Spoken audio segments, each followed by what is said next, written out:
Okie dokie. That was surely the last technical issue we're gonna have today. That was it. That was the actual end of today's technical issues. Right? We're done now. Sure. Yeah, absolutely.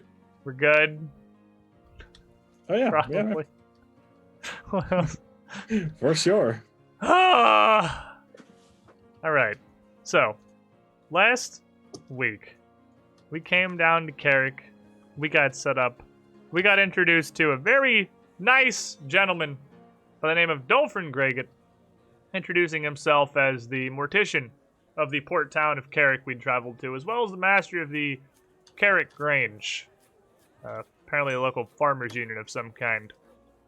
He really did a lot to help us set up very easily for our first show in town. And though our first couple days of advertisements and promotion didn't go spectacularly, everything ended up, well, almost as good as it possibly could have. You guys got a show with a huge audience. And not just did you put on a good show, you put on the best goddamn show that you guys have ever performed. No contest at all. This night was incomparable. With the profits you made, I'm almost positive it is greater than the combined profit of every show that you have put on as the Circus of Wayward Wonders prior to this night. Moving off of the Isle of Arran has been the best goddamn thing that has ever happened to Circus of Wayward Wonders. And we wrapped up right after that finale. The final 3-ring outro, the critical success, the adoration of the crowd, the great raucous cheers of support. And as you all headed... Feels fucking good, man. As you all headed backstage, the professor, of course, was there to meet you. Already looking through some papers and some counting some ticket sales by the front. Almost like he looking at it like he doesn't understand what he's reading.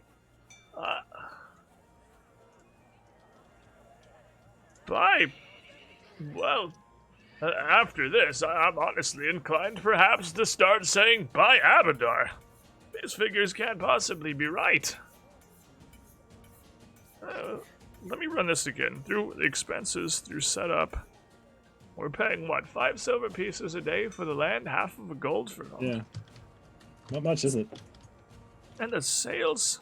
Those investments in the binoculars were certainly a spectacular idea for tonight's show, so when it nearly doubled our ticket sales at the door, I'm thinking that just after everything, raw actual profit is going to be up in the hundreds, multiple, over 200 gold even.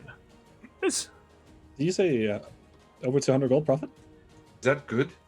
That is a lot of profit. It's beyond good, Artemis. It doesn't even seem like this should... I fear I'm missing something. In Escadar, we made 60 or 70, and those were spectacular nights after dealing with the menagerie and having no competition. But 200 gold! Well, maybe having the menagerie in their town made them people less inclined to spend money. I feel like we're the only show around. They're probably very excited to have us here. Let me run this all one more time. I have to be missing something. And he kind of turns with these sheets of paper and different things, just scratching and writing already 2 notes. If it seems like it's really good, I feel like we should not look into it too much in case it gets worse. No? If we should look into it to make sure it's as good as we think. All right. Well, I do say, as Blue comes back from his performance here, I don't know if you were just stringing us along back in Escadar, you were waiting to really lift the curtain until we were free from the Ring of Dusklight's danger, but by whatever gods in you pray to, whatever gods there may even be, That was one hell of a performance. I've never seen a crowd like that, and I thought Escadar was quite the sizable city. Carrick! I understand where they're getting. All these people, even... And Blue, even, back here, looking back as the crowds are all spilling out from the stands, filtering towards the different exits of your tent, out into the evening, open air. He is at a loss for words, just by the sheer size of the crowd. Like, he can't even put together two and two of where all these people came from. And at first glance, to all of you, it would kind of look the same. Yeah, Carrick's a pretty decently sized city, maybe a bit bigger than Escadar. But the vast majority of that seems like it's mostly just port workers and sailor traffic, and you don't see much of that crowd in here. What's come to see your show today? It looks like it would logically have to be almost the entire actual living population of Carrick, which, just from a business perspective, that's inconceivable. That's not something that realistically happens. You guys as well have no immediate answer for where all of these people have even come from. The size of the crowds compared to the town, it doesn't really add up. Maybe we're just that good. We're pretty awesome. Could be. Right? Yes. I run around and give high fives. I'm gonna go ahead and assume that was definitely what he was gonna say. Run around and give some high fives. That sounds I've given high perfectly- fives. It is in fact high fives. Yeah, right. It's always high fives. It's always high fives. Low fives.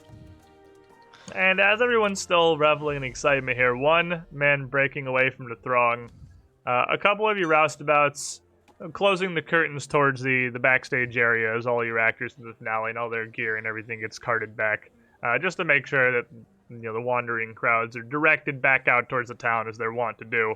But coming through directly towards them and towards you is Dolphin Gregan himself, the mortician, of course, all of you would at this point recognize.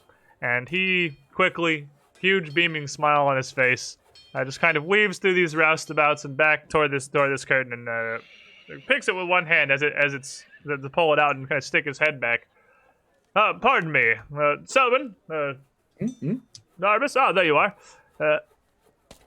I suppose it's probably a formal way to ask this, but may I join you back here briefly?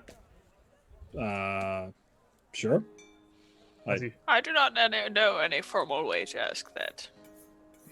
Well, I know there's all sorts of different kinds of permissions based on various professions. There's very structured and specific ways that sailors and visitors ask captains for permission to board their ship, and well, by all means, this backstage area, your very tent, is your ship.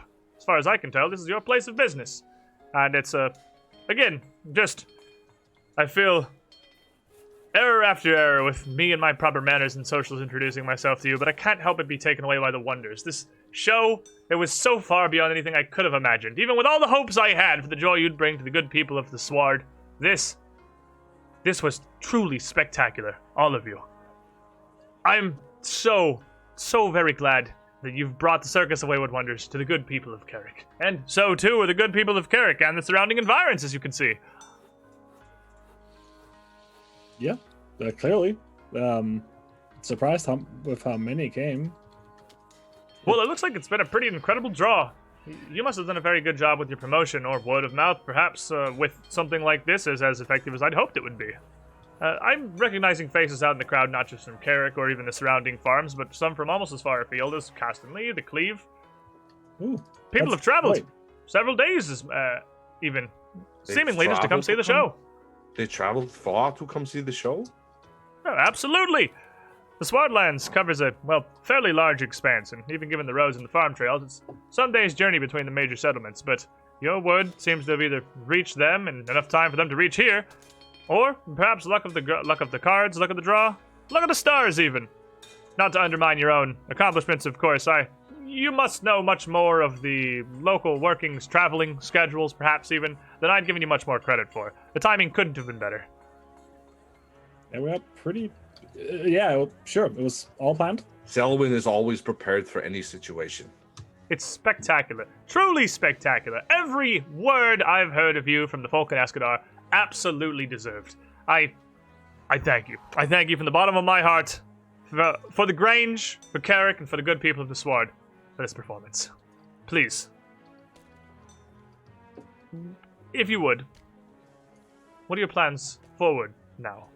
What's the procedure? Do these shows continue? Do you stay here for some time? Is this nightly things? I understand from most of your posters and whatnot, it was a singular date. So it is more of a one-off sort of performance. I was, again, truly, utterly swept away, captivated. It was magnificent. Never seen anything like it. Speaking of which, speaking of magnificent, you wouldn't happen to know of any good smiths, would you? Smiths? Oh, yes, of course. Well, most of them, I believe, are up towards the Cleave, where a lot of the work gets done, or some of the company folk down in Turpin Row. We, of course, have some here in the town as well that can help you out. I'm not sure if their smithy is going to be quite large enough to, well, handle the demands of an operation quite as large as this, but wouldn't have to check. And if you just need simpler, smaller bits of work done, I'm sure they could help you down at Bangers. I can introduce you, as a matter of fact. How difficult? No, I'm gonna ask the smith, I suppose. Of course, of Well, course. we could go up to the Cleave and put on a show there, and then have an encore on our way back down this direction.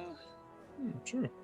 I, for one, would be enthralled with the prospect of an opportunity to see another performance of your fantastic circus, as too, I'm sure, with the good people of Carrick and the Swan and the Grange as a whole. But, of course, I can't say it would be selfish of me to attempt to hoard you all here like a dragon hoarding wealth within a mountain. No, you must travel. That is how you do. That is how you make your shows and your living and your, well, you follow the money, of course. Well, There's a dragon. Where does the dragon live? I think he's the dragon. You're not a dragon. well, rather hoping not to be the dragon specifically. Here, if you're planning to travel onto the Cleave, perhaps I can help you out as, well, I'd offered prior. Now, I can't set you up with anything in particular there.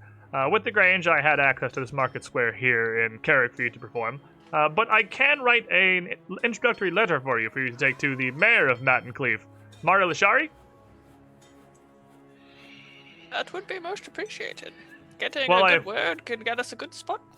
I can put you in a good request and a fair word from a fellow master of the Grange.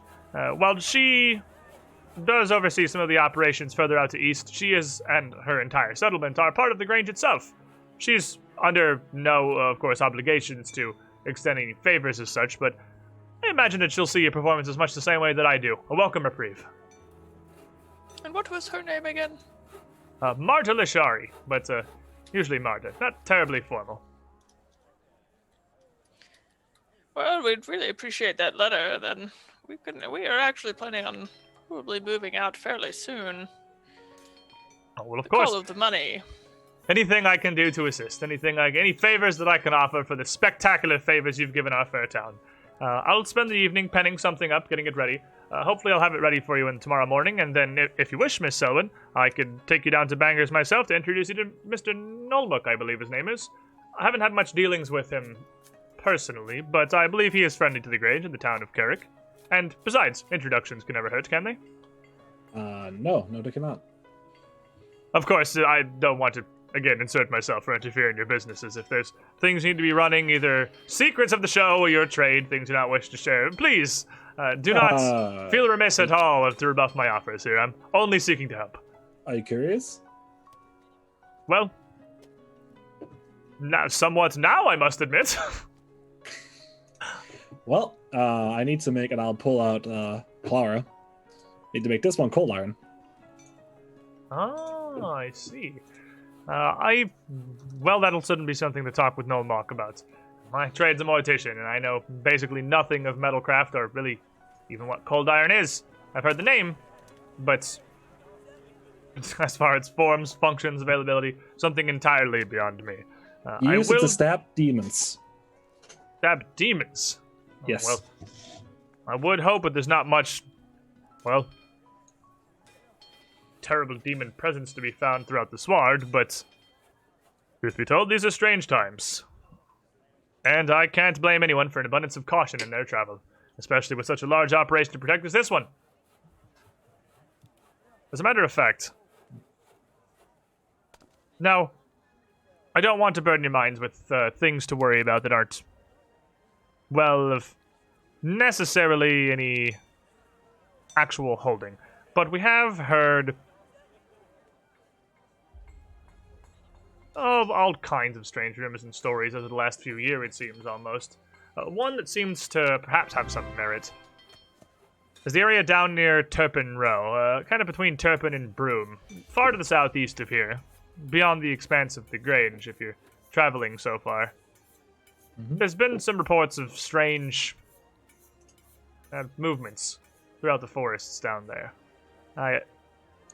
From what I hear, people have been chalking it up to something perhaps even outright supernatural, which I can't really blame them, of course, given, well, what I've told you a week ago. The forest themselves are moving, or something is moving within the forest? It's rumors and hearsay, so there's never much for specific details, unfortunately. But I've heard all sorts of things, from fairies to near walking trees to ghosts of the woods. I don't know if there's much substance to it, but when you hear something enough times, you always have to at least give it to a modicum of caution, I figure. I cannot Never wise to brush imagine these things near off. walking trees. That is rather fanciful.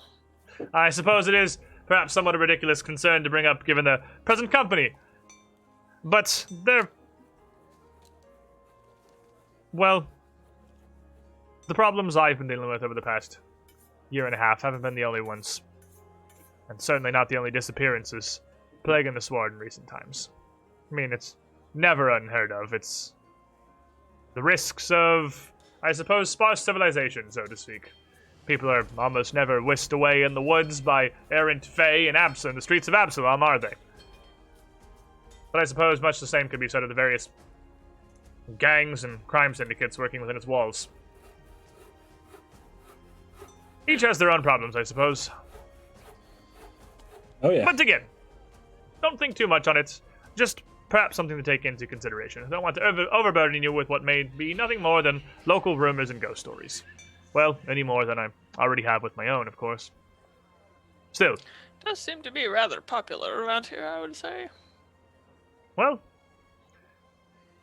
perhaps things lead to, well, other things. I've heard all sorts of similar stories, some travelers coming through Carrick from around the area, not just Deeble and Absalom, but the traders and the port ships that come in from farther lands and fields like Taldor or Onderon, closer to the Varuden forest across the inner seas, and all kinds of fanciful beasts and magical fairies stalking its borders, keeping people out. And there's a very good reason the place isn't well settled, but the kind of problems that are few and far between in the Grange, largely. Well, let us know if any more bodies show up of no apparent reason, or if you have any odd dreams, or if anything remarkable happens, or... I feel once again... I could make a list. Once again, I have the misfortune of tracking the conversation to my own selfish needs. No, today and tonight, even especially for you folk here, must be a night of celebration. That was a spectacular show. While I haven't had the personal pleasure, of course, of gracing one prior, I can't imagine you're disappointed with crowds such as these. Yeah, it was quite the show. Very happy to be. We'll be excited for an encore when we come back. Barkbeard, someone's making weird faces. She always makes weird faces. It's very charming. Whoa. Well, I will What are you leave laughing at, Gray? I'm not laughing. Got something to say to my face? Eyes down here. No. Harvest was laughing. I'll leave you Wasn't. to clean up your after show, your revelry, and certainly your profits. I'll get to work on that letter of introduction for the Mayor of Cleve, and like I said, I'll have it ready for you tomorrow. I can even hand deliver it down here if you wish. Sure, that would be fantastic. One last trip. And it seems a fine appointment. I'll see you on the morrow then, and a pleasant evening to all of you. And again, what a spectacular performance! And he bows deeply, kind of, sort of oddly pushing his way out through this backstage curtain, which is a pretty big, heavy separating curtain that he seems a little unclear on how to get through for a moment before managing to bumble his way out and leave the rest of you backstage. What a man. So I guess once he comes back with that letter, we can really leave whenever we feel like it. Is anybody else besides going to the Getting a new dagger is what you want. Short sword is what you Short want. sword, After yes. we can do. Stop drawing on my map, and I'll hold it out of Ara's reach. Wait, so when the fuck did you draw on it? He did it I during don't dinner. know what you're talking about. I watched It him says do it during sword dinner. was here. I didn't realize you That could wasn't spell. me. That was somebody else. He said he couldn't read. I blame Well, you. that does seem like the perfect cover story then. I guess it must not have been him. It was probably Barkbeard. Oh no, it wasn't me. I have better Did you handwriting. cross than out that. letters to make it the sad lads? Maybe. The sad lads. I made it the sad lands, and then Colby made it the sad lads. Group effort. Excellent. Group effort to vandalize Selwyn's map of the region. Well, it's not vandalism if I'm the one making graffiti on it.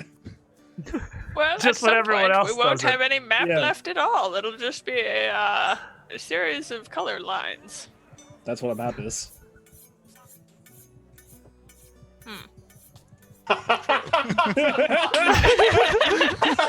You got me there.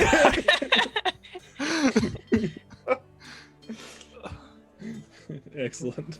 Well, I Oh, went that I through guess we could. everything again, and it does. Well, I can't find any error. I've gone through the checklist twice and thrice again, and this 200 gold pieces in just raw lump profits.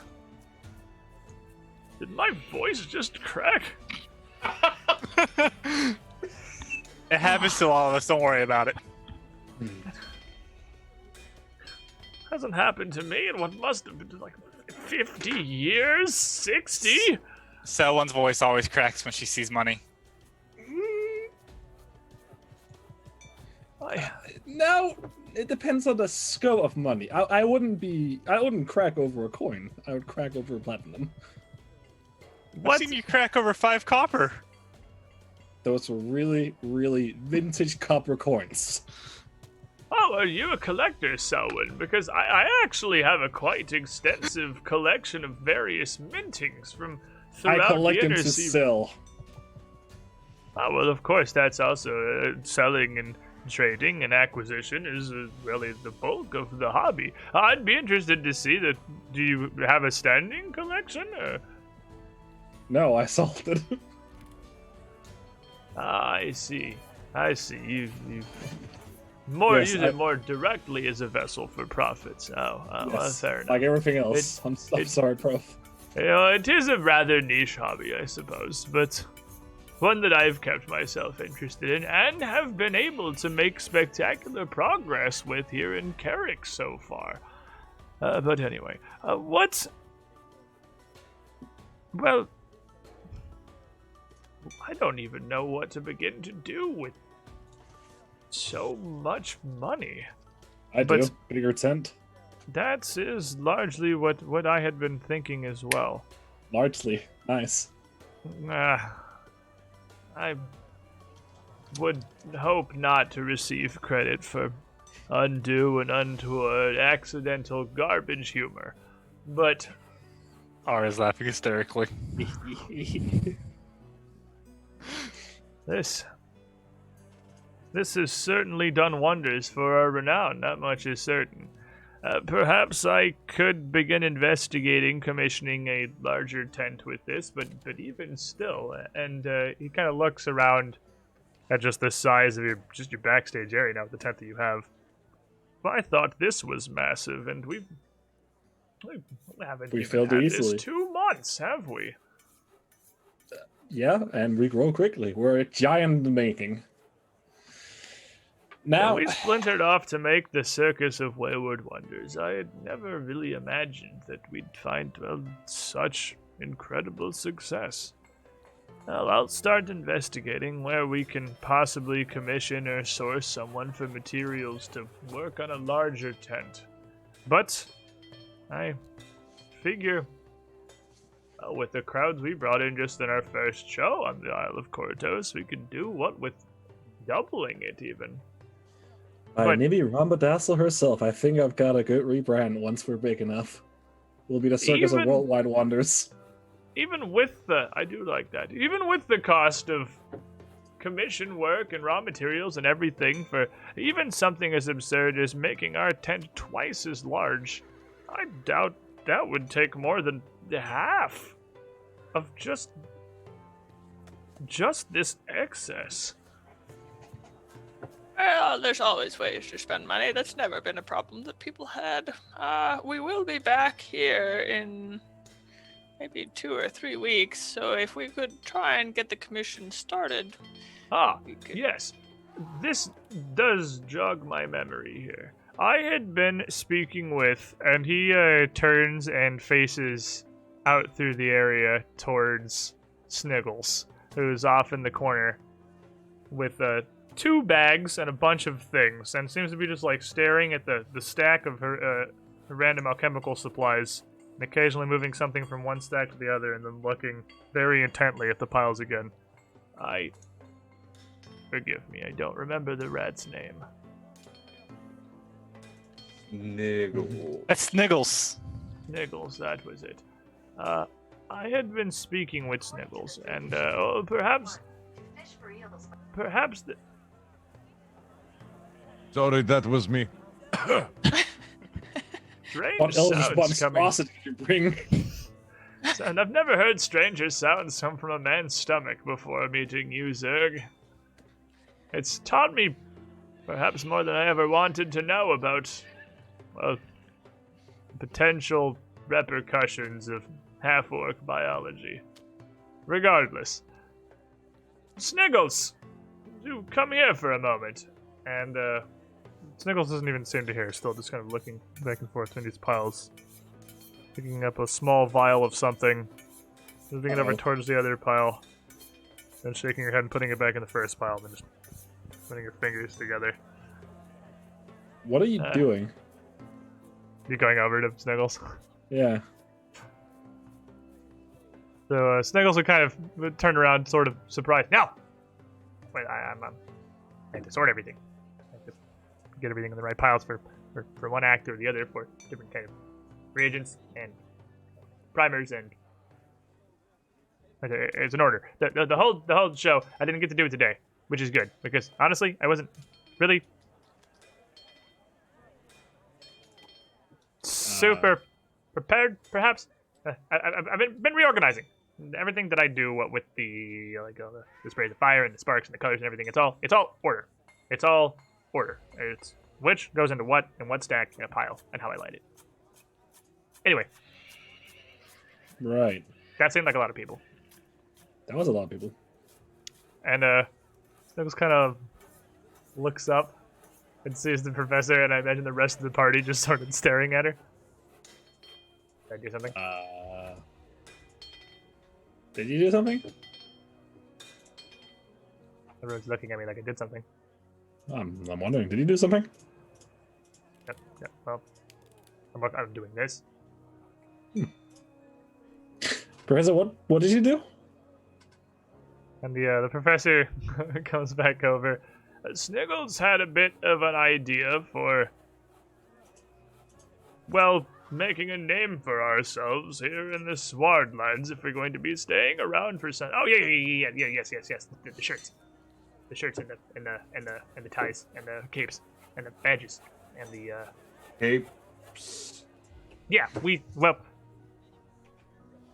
So when we were in Escadar forever, basically, until we were with you guys, and we weren't in Escadar anymore. There's a lot of places, and the menagerie, the circus that was there before, that was already there before you showed up. They had stuff. They had a word for it. It was they had a word for it, but they sold a bunch of merchandise. That was the word they had. They sold a bunch of. They had shirts and they had capes and they had hats and they had little spinning pinwheels that were kind of neat. They were very flashy. They were very pretty, but they had a bunch of things that they would sell out from their place while they were doing the shows outside the big tops. We'd see people with them, and it was like a another ticket because they sell the tickets already for people to get in and people to the shows. But then they also do sell them more stuff. But then the people that had them, that really liked them, you'd see most of them coming back. Like a reminder if they're still in the show. So I heard that we're staying around the Swordlands for a while, and if we're staying around the Swordlands, maybe we could do merchandise, and then everyone would have something to remember that there's the shows, and they come back more often, probably. So you say that people can buy a Misako cape. Yeah. Like imagine if you got a cape, or even like for Misako, you could have like that's your dog. You could have like a dog costume, like He's for a a dog wolf. that you could put on another dog. Or we could, what would be very efficient is we could sell mud and have it as an Aura costume. Arbus costume. It's kind of. I don't just wear mud. Well, you can get like. I mean, some of it could be easy. Like look at you, or look at Aura. You're just like toys that walk. You could be actual toys. You could find somebody and commission them to make toys, and you could sell the toys to kids, and then. And the they kids. could put them in a box in their room. Yes, I don't know if Aura Well, would we like don't. that We very don't much. want to put him in a box. He does not. Mm-mm. It Mm-mm. would But then they be get the attached to it, toys and they bug their remakes. parents. parents, and their parents bring them back to the show, and they buy more tickets. And then buy more toys. But And they if buy we more toys with their more tickets. if we sell Ara, who's going to perform his stuff? We don't. Like, we don't sell Aura. We make more Auras, more tinier Auras that are sticks that don't talk. Like This is like Auras who is blasphemy. normal. Actually pull out a mini version of me that I had already made. Like this. Already made. How are you not holding up the actual thing that you physically have on Like your lap? this. Like, I forgot You it. It's so actually soft. It's so soft. I don't want to stop hugging it. This. no, yeah, like that. Like you can make them.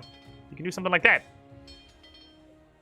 And then, or we find someone like an artist that can make a tailor that does those things with shirts and designs, like who made and Sniggles looks down, or one of you guys that made these pants, these stripy pants. I like the stripy pants. The stripy pants are nice. But whoever we have going on for like the main event, or whoever the crowd's into like, we can have like their costumes, their outfits, and like smaller sizes or regular people sizes. Probably smaller if it's Asha, because she's very large. Or Sark. He's also very large. We can make tiny stuffed mammoths. There's a lot of stuff we can make. We can make a Tiny pipe stuff, man. carved like blue. So we Someone, breathe smoke. we should do it. I like this idea, Selwyn. It Yep. sounds like a lot of fun. First, I gotta get the bigger tent, and then we'll think about it. What do you mean? Think about it, Selwyn. Me and Ara really want to do this. It's a great idea.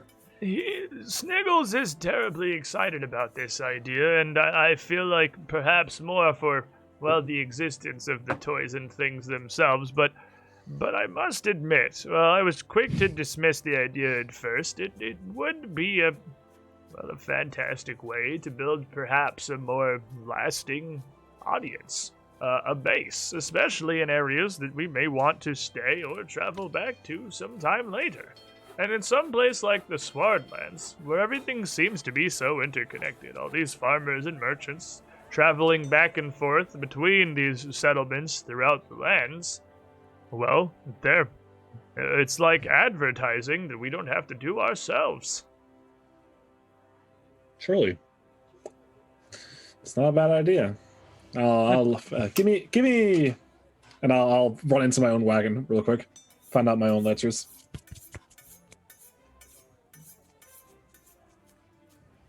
Write some down. Crunch some numbers. Come back. Yeah. We should do it. Make some quality merchandise. It may be a good idea to start preparing before the next show, so I can investigate. Well, we're planning to head down to Matt and Cleve next, correct? Up to Baton Cleve, yeah. Down up the coast of sadness. Up the coast of sadness. It's not the coast of sadness. It's the coast of I sadness. guess it largely depends on the point of reference or which direction. I mean, this is, I suppose, why the compass was invented. But I don't know if there's much for tailors or craftsmen of that sort in Matt and Cleve itself. Now, this if we rather wish to get a larger tent, it may be worth me staying behind to organize this here. There are a lot of shipwrights and larger scale tailors that work on the sails and rigging and masting of the ships in the ports. I don't know if Matt and Cleve will have the same. If we're going to want to commission a truly massive tent, it's probably best done here in Carrick. As far as this merchandising idea, well, I suppose that could largely be done anywhere. If we can get raw supplies, and we have plenty of skilled craftsmen here in the circus itself. But if we want to truly produce them on a larger scale, we'll have to see who we can find that can assist us. Well, we'll be back in a couple of weeks anyway, so it wouldn't be a long time. Do you have an apprentice or something that has been, or anyone who knows what you do around here that could replace you for the time being, or are we just going to flail for like 3 weeks until we come back? Well, Selwyn, I dare say, with the experience you have now, a few shows under your belt as ringmaster, you should be more than capable of handling the running of things yourself. Well, we do tend to adventure quite a bit outside the circus, and someone has to run the circus while Yeah, and Toby can do we it. aren't there. You do raise a good point. I suppose if you're going to be investigating other whatever it is you do around Matt and Cleve. Hello? Down here? Mm-hmm. If we're off and it's just basic runnings, I'm sure Tulip can take care of it. Oh, well, I'll take the proposition to her. She has been around with our Circus of Wayward Wonders for as long as it's been the Circus of Wayward Wonders. I'll take the idea and, well, start musing on this whole merchandising thing. I do kind of like the idea of shirts embroidered with our... That one we should invest in a logo, perhaps. The menagerie had one. It was quite finely crafted. They had a logo, they had a saying across their front gates. Those are the kind of things that we should probably have to merchandise. What was the saying in front of the gate? Abandon hope, ye who will enter here? Yeah, something like that. That may have very well been the truth behind it. But, no, I believe it was actually much the inspiration we had. It was all manner of wonders rest within. Why don't we just take that? They are truly out That of is business. plagiarism. They don't exist anymore. Is it still Is there a plagiaristic equivalent of rave robbing? Yes, grave robbing. We've done that. No, we have not. Oh, well, we Is kind it of still have. plagiarism if the business no longer exists? I'm gonna have to get back on Who's your gonna- legalities on that. Someone who's gonna stop us, Mr. Stesslight? Well, the issue is I don't want anything associated with her, even remotely. I mean, we're That is associated with her remotely. Fair, I suppose. We're not. Well, you're very witty and have lots of words, plays on words, or whatever they're called. I'm sure you can figure something out. They're called puns, and it's an art. Yeah, see? Exactly. You take pride in it. You could surely figure out something. I'll Right. give it some thought. For the life of me, cannot imagine for a single moment why anyone would have even the slightest amount of pride in a pun, but she does seem to enjoy them, yes. Anyway, think on that. I'll go find Tulip. And tonight's show, if we keep growing like this, we won't have to dream about performing in Absalom. We can just buy the city outright. It's a great idea. I like it. How much does the city cost? Don't even think about it. So, party. Hamlet, a couple of murdered politicians. Absalom, oof, you're gonna need a lot of politicians killed. Because I was organizing the migration and everything, I did not. The one thing I didn't have on the super rush of my agenda was updating the access to the circus rules in Mhm. in Which is Foundry. why I have rolled 20 open. Big brain. Because I thought, like, hey, we're definitely not going to be doing another show today, so we don't need them imminently. What we do have is the concept of merchandise, which is an interesting upgrade. If you want to invest in merchandising before any show you do, it's from 20 to 60 gold, so it is a bit on the pricier end. But it will mean that a chunk of your anticipation, your final anticipation, so for this show here, what would have been 92 anticipation will carry over to the next show, giving you a massive base to start with. So if you had invested the 40 gold before this show, since anticipation factors directly into the calculation of how much money you make, the carryover anticipation to your next show, even on just a normal success, would be worth 46 gold. So it would have just been straight profit of 6 gold, 12 if your next show is a critical success. And then the higher you go, the more profit you get. Yeah, you can get up to 75% of your anticipation to carry over. And your shows are now getting to the point where they're large enough and they are successful enough that if you're doing shows like this, and it's not contingent on you critically succeeding or even regular succeeding, just how much anticipation you end up with. So if you invest in merch and then just go ham on slamming crit successes on the trick checks all throughout the show, you're going to carry over a bunch of anticipation to the next show, and you're going to end up with a huge pot to build up big stocks the next time you perform. But other than that, with that glorious show completed, and now just the wrap and the cleanup left to be done, it is time to plan. It is time to figure out what you're doing next. But before that, it's probably time, I imagine, to rest. So, after such a wildly victorious showing, such an incredible critical success, Selwyn, what are you doing with the rest of your evening? Me? I am gonna go to my my card.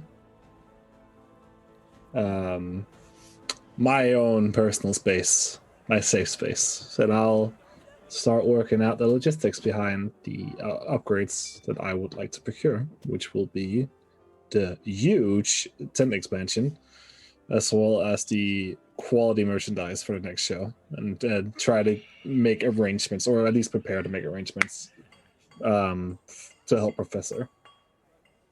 As you're sketching out, playing these merchandising options here, you hear once again a familiar voice in your head as Tilby contacts you.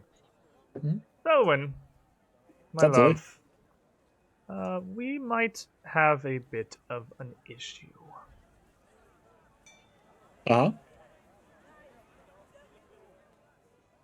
In the Swardlands now, correct? I believe there are a set of all four really, of the other remaining Starstone Towers, not too far from your current location. Well, there might be a problem with one of them a bit more severe than just Trogs, Zolgoths, whatever. Demons. Well, occasionally demons, but I suppose demons can only be so much of a problem when you have me on your side, can't they? I've been hard at work on that end. You need not concern yourself too far. They did have some others they were hoping to work with, but I introduced myself, had some words, and they very quickly, largely, had changes of heart. Dogs are finding themselves terribly short on allies these days. That I like. Now, other issues than trucks? Yes. So there's a tower that I believe a lot of the folk around here refer to as the Life Root Stone.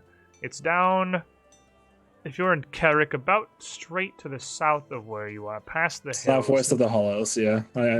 You know what I'm speaking of, yes. The tower has a very interesting history.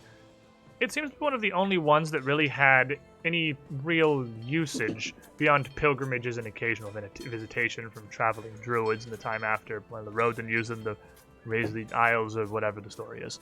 It became a war outpost for some time. A war outpost used in a large-scale assault they were building on the city of Absalom itself. They tried to muster their forces out here, far to the northwest, outside the prying eye of the Absalom city guards, or their standing armies, or their navies, or anything else, inland enough to be away from Carrick and its busy ports. But they were eventually discovered. And in the ensuing assault, the tower seems to have largely been destroyed. Ah, Now, I was curious as to the state of this destruction, or whether it was really overstated. And I took a little bit of a look myself, actually. I did you a favor there. Don't say I never do anything for you. As I'm actually doing quite a lot for you back here, trying to assist with this adventure of yours. Ours, I suppose. And it's not, well, it's not lies. The tower is mostly rubble. Now, the interesting part is that it still retains its Aeon Stone.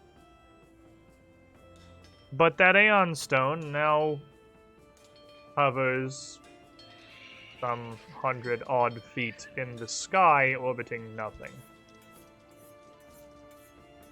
And, well, even I am at a loss for how exactly we're going to get to it. wait, it's still hovering in the sky. Over the remains of the tower that still stand, yes.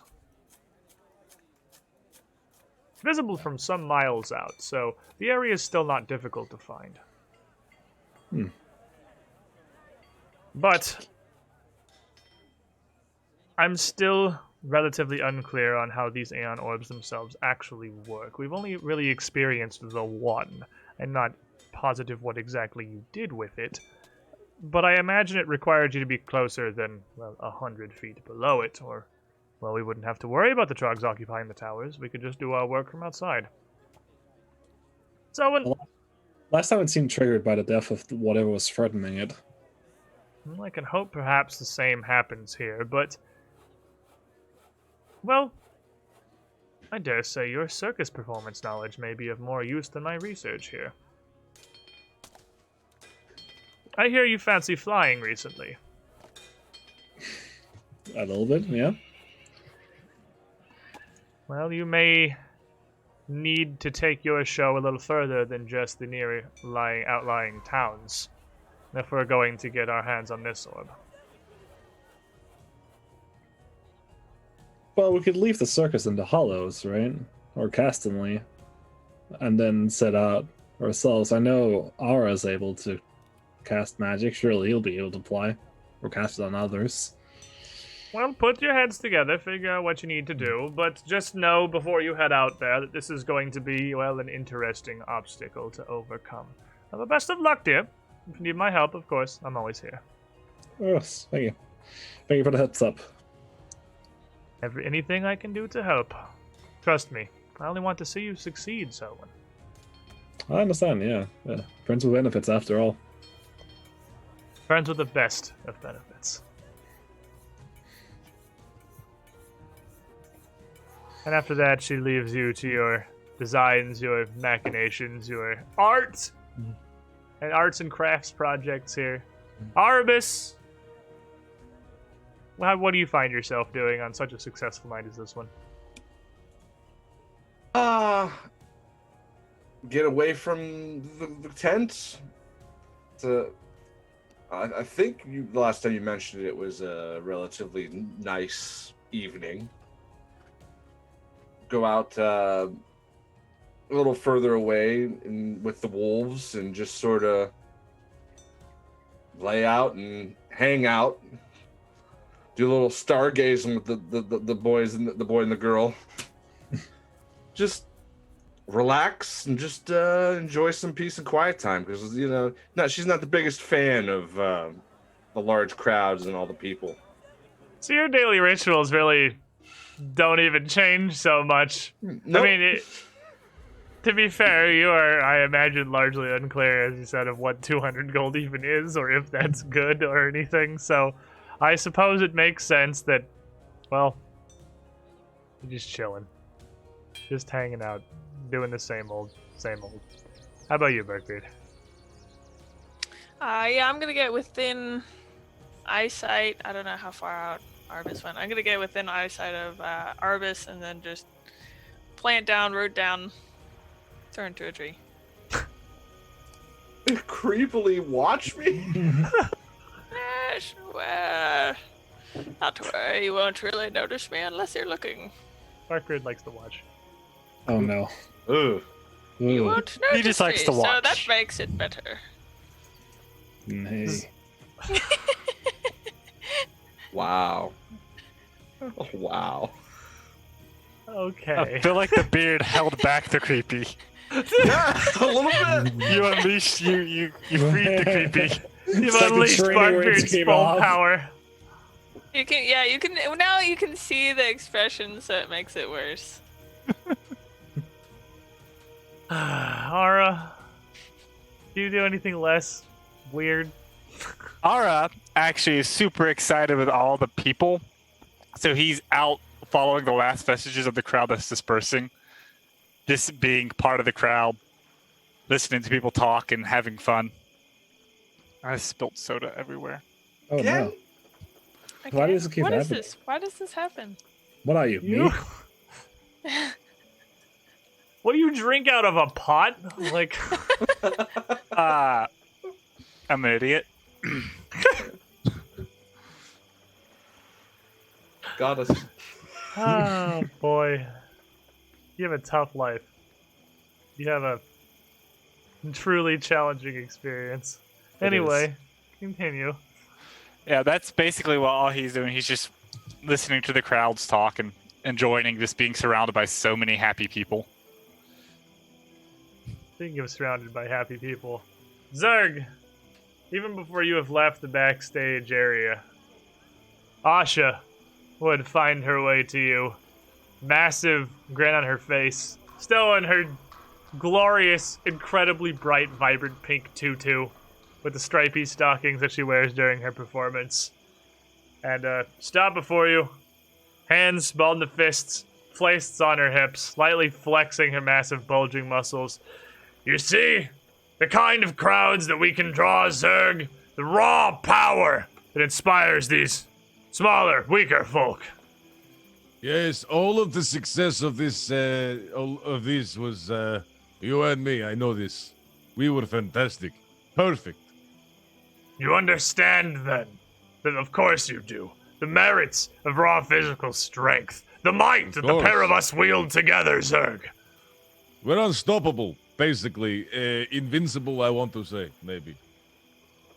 Invincible, perhaps not even too strong a word for a pair such as us. Unstoppable, even.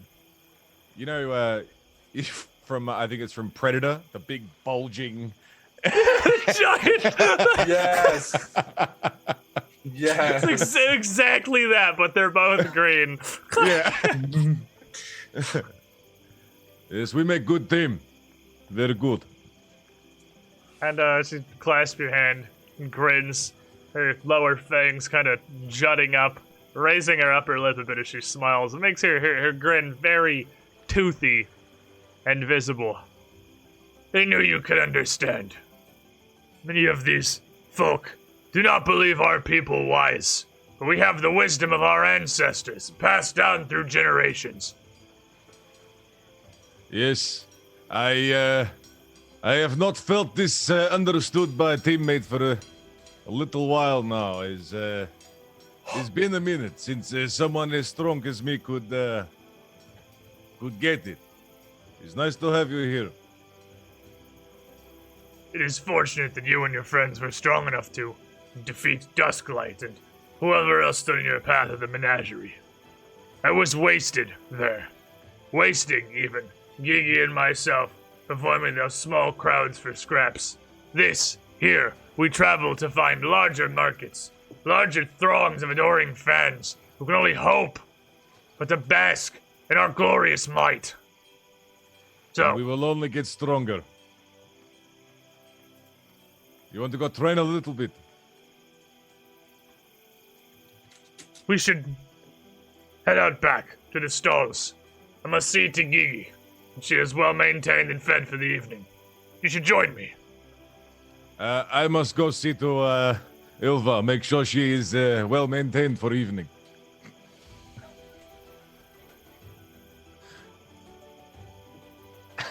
Zerg, Unlucky. Yes.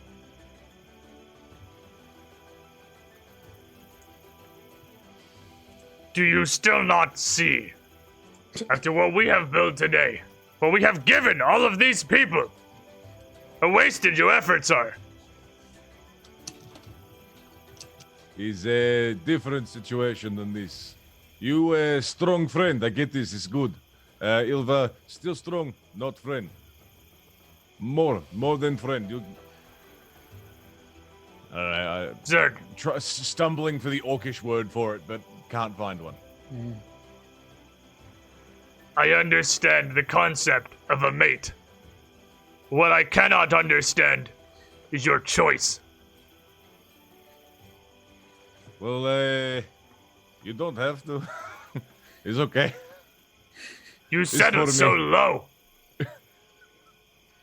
Oh no, this is not okay. She's wonderful, wonderful woman. She may be wonderful for a pale skin.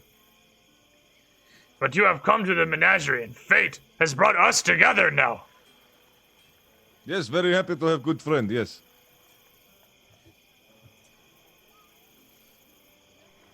Strong teammate is very helpful to have. Okay, buddy, I'll see you later. as you go, she puts a hand on your shoulder to stop you. Zerg, can you, for one moment, comprehend, as I cannot, the near inconceivable might that our kin would possess? Our offspring would spawn legends. Oh.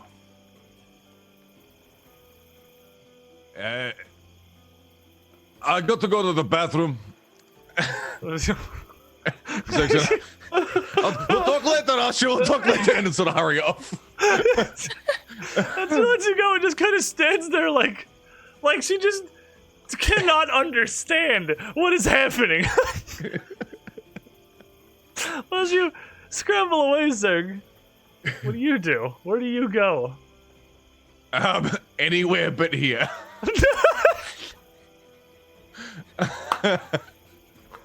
There's a spell for that. Or Zerg.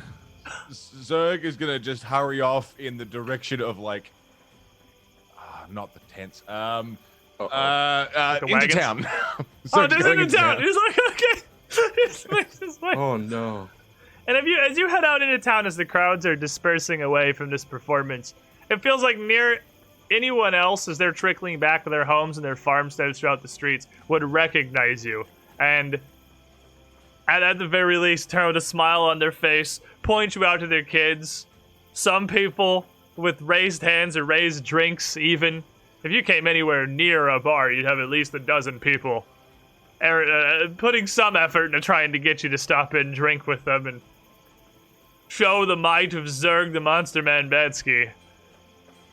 And town, it seems, there is no place you can really find peace through here. Thank you for coming. You're all my wonderful friends. It's nice to see you all. I come back. We have big drink party and rush off in the other direction, back towards the campground. So it also doesn't fuck. Zerg selectively fucks. Ooh. I apologize in Sort of advance for this one. passing by because and like signing papers that are shoved in hands. Like, yes, good, yes, very good friend. High fives. A little bit too hard as I rush away. Break a couple wrists on the way.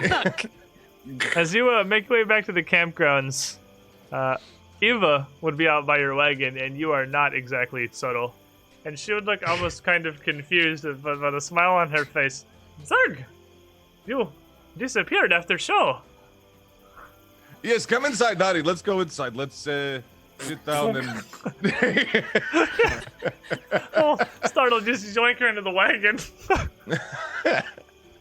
Zark, It's nice inside. I like it in here. It's very comfortable. Let's stay in here all night. Is everything, And tomorrow, perhaps. Is everything okay, Zerg? Oh, it's fine. It's fine. Everything's fine. I wanted to tell you, I was so proud that you had taken the stage again. That you have found the inner strength of your mind and your body to continue and to move forward. And not just that, to put on such a spectacular performance. I know that you have struggled, but this is a big step, and it shows your true strength, Zerg. Inner strength, real strength of heart. Thank you very. I thought it was difficult, but it's good to be performing again with a friend who is just a friend and is nothing more than friend and teammate on Circus Show. A very friendly, just a friend. That is Asha is very good. It's not the same as it was, but still very good. You and Asha are an impressive pair to perform. That Good. Even I was friendly in awe. teamwork is pays off. You know, is good when you are friends with someone. It is and only incredible friends. how well that you mix your performance. It is a masterpiece. You I do think not, Gigi did more work. I think. but you held her aloft, with Asha even above her. I just, Yes. I am happy. It was very good. I'm glad you liked the show. I am happy that you have found this strength, Zerg. And I did not want it to go unsaid that this journey you walk, however difficult, you have made look as if the schoolwork of a child. Yes. Child. Is I know it was harder than you made it look, and I just wanted you to know that I am here for you. And again, I'm proud of you, Zerg, for all you have done, for how far you have come. It was the best, man. I'm gonna give her a big hug. You sure I'm gonna give her more than that? Like a child. A big hug. Both of you, don't ruin the moment for me. This is a This is a Christian beautiful show. moment. The animals. Coming. So, Zerg, you have possibly slightly confused, but perfectly enjoyable enough evening, I am sure, in your wagon with Ilva, enjoying your great success as you do. And the following morning brings not just all of the money that the professor had believed the show would bring you, but a new dawn for new plans. And as you all awaken, the mood throughout the Circus of Wayward Wonders, the morale has absolutely never been higher. Your whole crew is riding unbelievable highs off of last night's performance.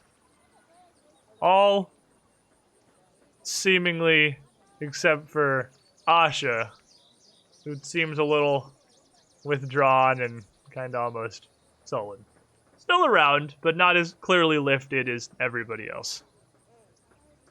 I went this morning, after gathering around for your meal, reaffirming you really did make that much goddamn money yesterday. Oh, yes. As promised, Dolphin Gregan makes his way back into the camp.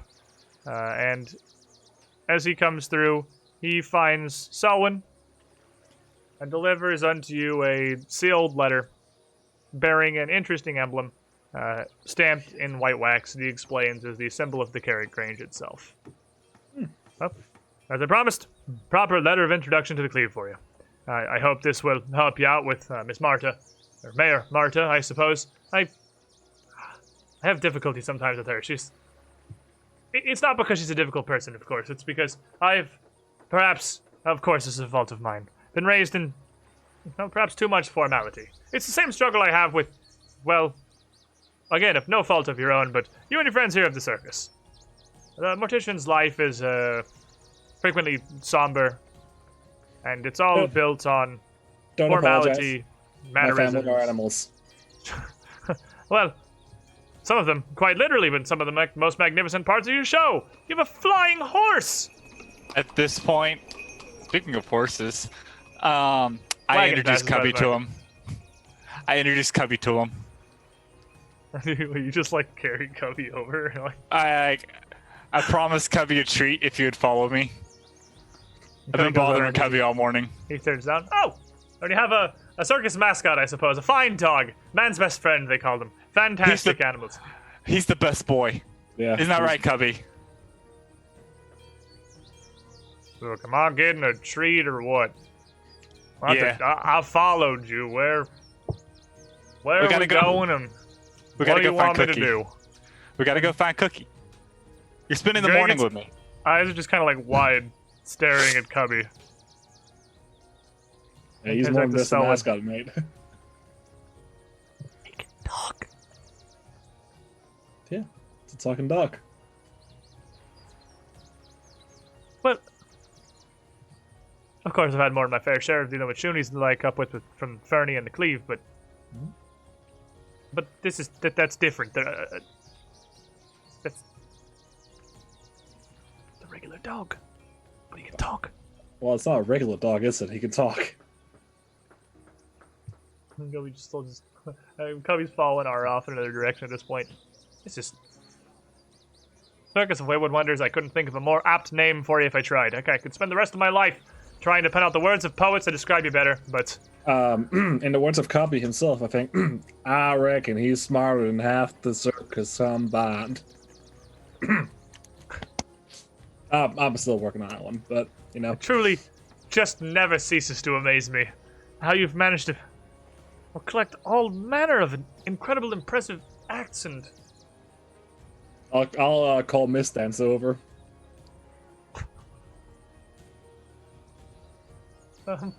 well, Hold on. ah, No, it's I just fear- a flying. Right, it's just a flying horse, right? I'm fear I'm being a bit introduced perhaps too far to how the sausage is made. I don't want to spoil the wonderment for myself. Your show was incredible, amazing, pull out all sorts of magical acts of wonder I couldn't have imagined. But Miss Dancer, you have a fan. then this dancer kind of straightens himself up, holds his head high, and looks down. Be wary of those you hold in such adoration, as a pursuit of footsteps unfollowable leads to a wandering life of aimlessness. I'm not even positive what exactly it's supposed to mean, but I'm sure wiser words are never spoken.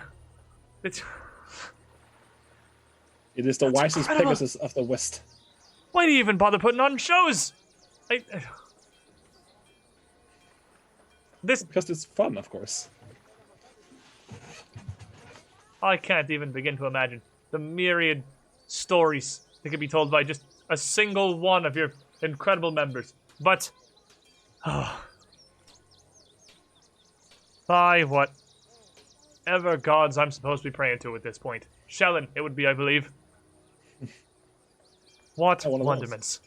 But please, Miss Selwyn, Hope this letter finds you in good spirits and aids you when you get to the Cleave. It's a fair day's journey up the Verdant Passage, but more stable roads you won't find. Should be easy going. And hopefully, easy showing once you get there. Nice. See? I can put some of the words of poets in order if I put the mind to it. And we're going up the squint. The sad lads? This can't be right. Next time. Well, it seems you've done a fair bit of planning yourself. Well, I'll leave you to it. I have other arrangements for the day, other obligations. Oh, I did promise you an introduction to the blacksmith. If you still wish that, I can help you out later in the afternoon. I'll be free sometime, about an hour past the sun's peak, maybe. You can find me up in my manor if you need, and I'll be working on some things, but more than happy to put time out of the day. But you don't have a clerk that tells me to wait for several hours, do you? Personal home, so Okay, that's good news. Good news. You came by the other day. Of course, one of the fine family servants will probably greet you at the door, but they'll let you right in, just as they did the other evening. But, of course, feel no need to wait for my introductions. I mean, Bangers is the right and proper business, and this seems like simple personal work. I'm sure Nomok will be able to help you out with it perfectly easy. Nomok? Was that his name? Nomok, yes. Rather interesting fact, I suppose. Strange coincidence. No, much like yourself. A precious few of them around Carrick. One more time? Well, he's one of the few regular gnomes. No, the name. One more time. Nomok. Master Nomok. Nomok. Okay. And he, I assume you writing that down, or are you just kind of committing it to memory here? I'm just committing it to memory here. Fair enough. So like, you can spell it out if you write it down on a paper or anything, but yeah. But Master Nomok, you can just come in, giving me order. He deals with all sorts of simple personal things. Not much weaponsmithing I've seen, but I'm sure he'll be interested to try. Interested to try? Well, he does largely, of course, tool repairs for a lot of the farming equipment and supplies, and forging. There's not much for swordsmen and hunters or standing armies around Carrick, but he's done some work for the town guard, so he certainly knows his way around a blade. I was hoping for a bit better. Is there no, I'm not going to say legendary swordsmiths around, but... I may very well be underselling him. As I said, I'm no master of the craft myself. I know nothing of the ins and outs of smithing work, but he's been able to keep all the farms and all their equipments around Carrick, and he's done a good amount of work for both the town guard and the Grange. I haven't seen a contract he hasn't been able to handle, but it can't hurt to check, I suppose. Surely he can show you samples of his own work and his quality.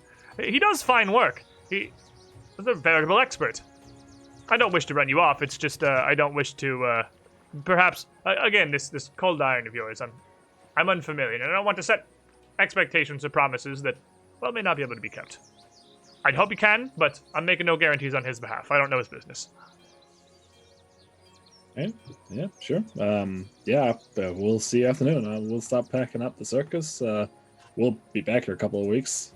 I very much look forward to it, and best of luck in your travels, Miss Selwyn. This has been possibly the best thing to happen to Carrick in months, and I mean that wholeheartedly. Well, thank you. So this has been great for us, too. Takes his leave, heading back up to his other obligations for the day, leaving the group of you to, whatever ends. It's going to take a day or so to pack up everything from the circus to be ready for the road, but it sounds like Matt and Cleve, with your map and everything, is only a day's travel down the road. So perhaps even by tomorrow evening, you'll be arriving in the streets of a new village. But for today, obviously Selwyn wants to make her way down to the blacksmith at some point. What do the rest of you want to do? I'm spending my day with Sniggles after I'm done hanging out with Cubby in the morning. Is the blacksmith in Matt and Cleve? No, it's in this Carrick. blacksmith Bangers is in Carrick. He said there are also blacksmiths in Matt and Cleve, but there's one primary blacksmith. There are several large smithing forges in the port section of Carrick, but they're all contracted out. They all work for the merchant consortiums and the sailor fleets that do all of the shipping and everything from Absalom and Diobel. They are they aren't a place you can like just walk into and ask for some work done. They have a job to do with all the ships coming to and fro. But Bangers is a town smith here in Carrick that is just a standard smithy anyone can visit and walk into.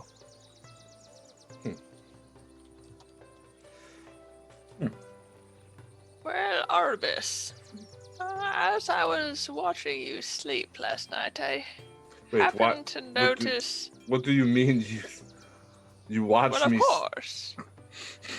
I try to always watch you sleep. Didn't you know that? Well, I dozed off in the field with the wolves, my pack, and I just stayed there. I had noticed that. You looked rather restless. Normally sleep quite well. Well, no, not recently. It's been more of a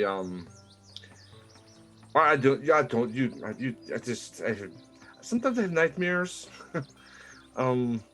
I told Selwyn about them, and she says it happens. You have nightmares, but they're oddly specific. It's like. Are they happening more recently? Is it after the Aeon Towers? Oh, it appears to be a bit more frequently than I would like. I worry. Sometimes I can't tell if I'm dreaming or how do I say? Sometimes I see things even while we're like fighting stuff, but I don't know what to really say about it, honestly. It's just, I keep seeing a woman that looks like me, but is not me. Does that make sense to you? It makes all the sense to me. I don't know if it would make sense to you. I've had an interesting experience as we have moved further from the working Aeon Tower. Things have changed quite a bit as I was unconscious, as you guys would call it. I've learned quite a bit. Haven't quite gotten it all figured out yet, but we shall see. What do you mean? What have you learned? Well, I don't think I was supposed to leave the first Aeon Tower. I think I was supposed to stay there. As I moved further away, the weaker I got. And as when we got to the circus, I was much slower, I would say, reverting into tree form more often than not, as I am doing now. And as I did it after we killed that one snake woman, and I was able, as I turned into a tree, I was able to take some of her energy and use her nutrients to become alive again. It did take me a while to figure that out, though. I find it very odd and interesting. This is a pretty cool trick. I can't do that. I can turn into a wolf, though. It is very interesting. It's a very efficient way of using nutrients, I would say, and one that we can maybe use. It's a very alluring scent, though, so we will see as we move along whether it's more or less tied to the Aeon Towers or not. Do you think my nightmares are tied to Tower? I don't know. I just thought it was interesting, as I was having more trouble moving away from the original Aeon Tower, and I thought it might be something that was tied to you also. She's very angry. I know this every time I see. Well, I guess we will move forward and see how it goes from here. Part of me thinks that it's not just a dream, but Selwyn thinks just dream. I have my doubts on whether it's a dream. But we cannot prove one way or the other until it comes to a head, and at some point I'm sure it will. Yeah, I worry though. If it is, that's could be very bad. There's no use worrying about something that we cannot tell already. And sometimes, the wind will blow where it wants, and there's nothing we can do about it. You're right. We have no control over the breeze. Quite. Well, we will move out sometime, either today or tomorrow, and work our way up the coasts. We will see the next Aeon Tower and see how it is faring. We should. And we mosey on to the group. Well, with the morning passing into the afternoon, Selwyn, are you going to wait for Dolphin to give you the introduction at Bangers, or are you just going to head over and look yourself? I'm gonna head over, have a cheeky little look. So it's not difficult to find at all. And is anybody going with her? Out of the blacksmith? I need to ask about the blacksmith artist. No, I'm not. I'm not interested in going. I was just curious if it was in Mattencleave. No, it's here. So as you make your way down, it's fairly easy to find. It's not too far in out of the port region of Carrick, somewhat centralized. A good few minutes walk away from the market square where you guys are set up. A fairly humble, smallish building for a smithy, with the fairly reasonably sized stone forge set outside the building entirely, in a fenced-in lot, strewn about with different anvils, large pots of different liquids, and various interesting assorted devices for smithing very fine bits of work, or very massive sized blades or bits of metal work for large farm equipment, or bits of rakes and plows pulled by animals. And the front door is left closed, but a sign hanging in front of it with the word Bangers in between a hammer and an anvil indicates that the shop is open. And as you step inside, you see it looks like it's run by a single gnome, much as Dolphin had told you. Gnomes, it's kind of hard to estimate how old they are, really, because you don't age traditionally. Hey, show of hands. How old does everyone think I am? How would that be a show of hands? Yeah, if I mean, show of opinions, show of thoughts. I don't know. Guess Selwyn's age. Like 64. Oh wow. Okay. Wow, she 12. looks ancient to you. Oh, 12. Yikes. 13. Whoa, Well, what do maybe you- she's like in her hundreds now. Maybe this is like. I'll go Maybe Price is Zerg's on the Right. right track. Yeah, what do you think, Mustang? I'm going with Price is Right rules, and because Zerg went 64, I'm gonna go 65. Well, you're closer. Yes. Intentionally obscured for myself as well, but she is over 100. Whoa. Oh my gosh. Wow. The one is not Imagine simply someone not maturing in all that time. Yeah. Right. Gnomes never do. one does not simply guess the age of a gnome. Yeah. But he seems somewhat small, even for a gnomish standard. His hair, not so much unkempt as just kind of brushed back, almost just swept back straight over his head, but stark white, as are his eyebrows, which trail well off the side of his head, several inches off of his brow. He's sat at a fairly small desk with a bit of some, but almost just looks like raw lump metal with one edge exposed, held in a vise, that he has a monocle clamped onto the edge of the table, held up in front of, and he's running a stone over the edge of this exposed blade. As you come in, very kind of slowly raises his head up to look towards you. Welcome to Bangers. You have something you need fixed or commissioned? You're sounding chipper. You're about to bleach. Rare sight to see another gnome in Carrick. Not many take to a life of merchantry, those that choose to sail.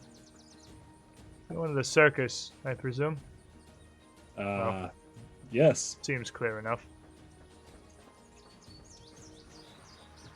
Near to it, or possibly into it. Who can tell?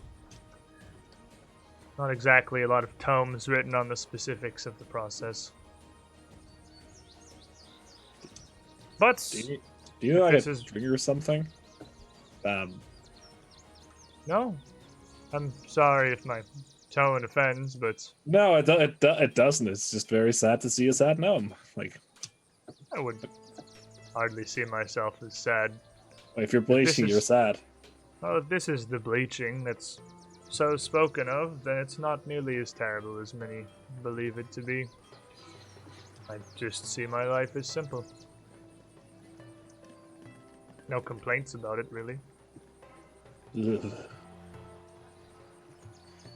Anyway, uh, you've come more than Yeah, sorry, I wasn't here to chat shit. Honestly, I apologize. it's no offense. I understand that it's well, the few occasions I do get to see traveling gnomes, they react much the same. The real thing built up in a lot of tiny heads, this bleaching. He puts the whetstone down and just kind of turns in the stool. To face you more directly. And the hair makes it rather hard to hide. Right.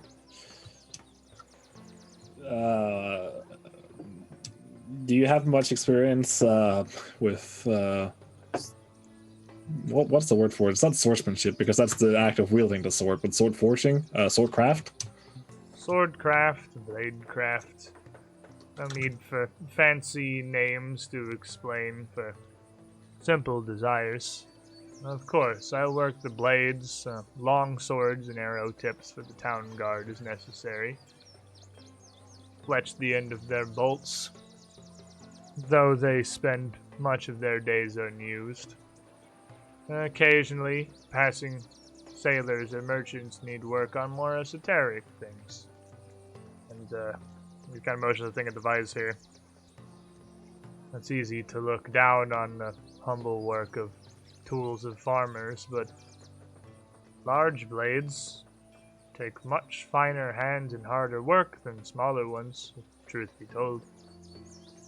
Keeping an edge across a piece of steel several feet wide and long is much more difficult than, he just kind of gestures, short swords like what you bear. Right. Do you have much experience forging cold iron or working with cold iron? Do you have any cold iron? Not here at the moment, not anymore. But a strange coincidence you come asking. You're with the circus, right?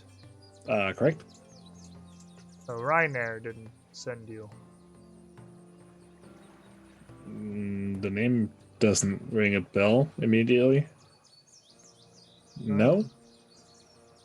Well, I've worked with cold iron only once in my life, and it was a few weeks past to work a dagger. Just strange that the second request I've seen in my lifetime comes chasing so shortly after. But no, I'm afraid I don't have any in stock. Not around.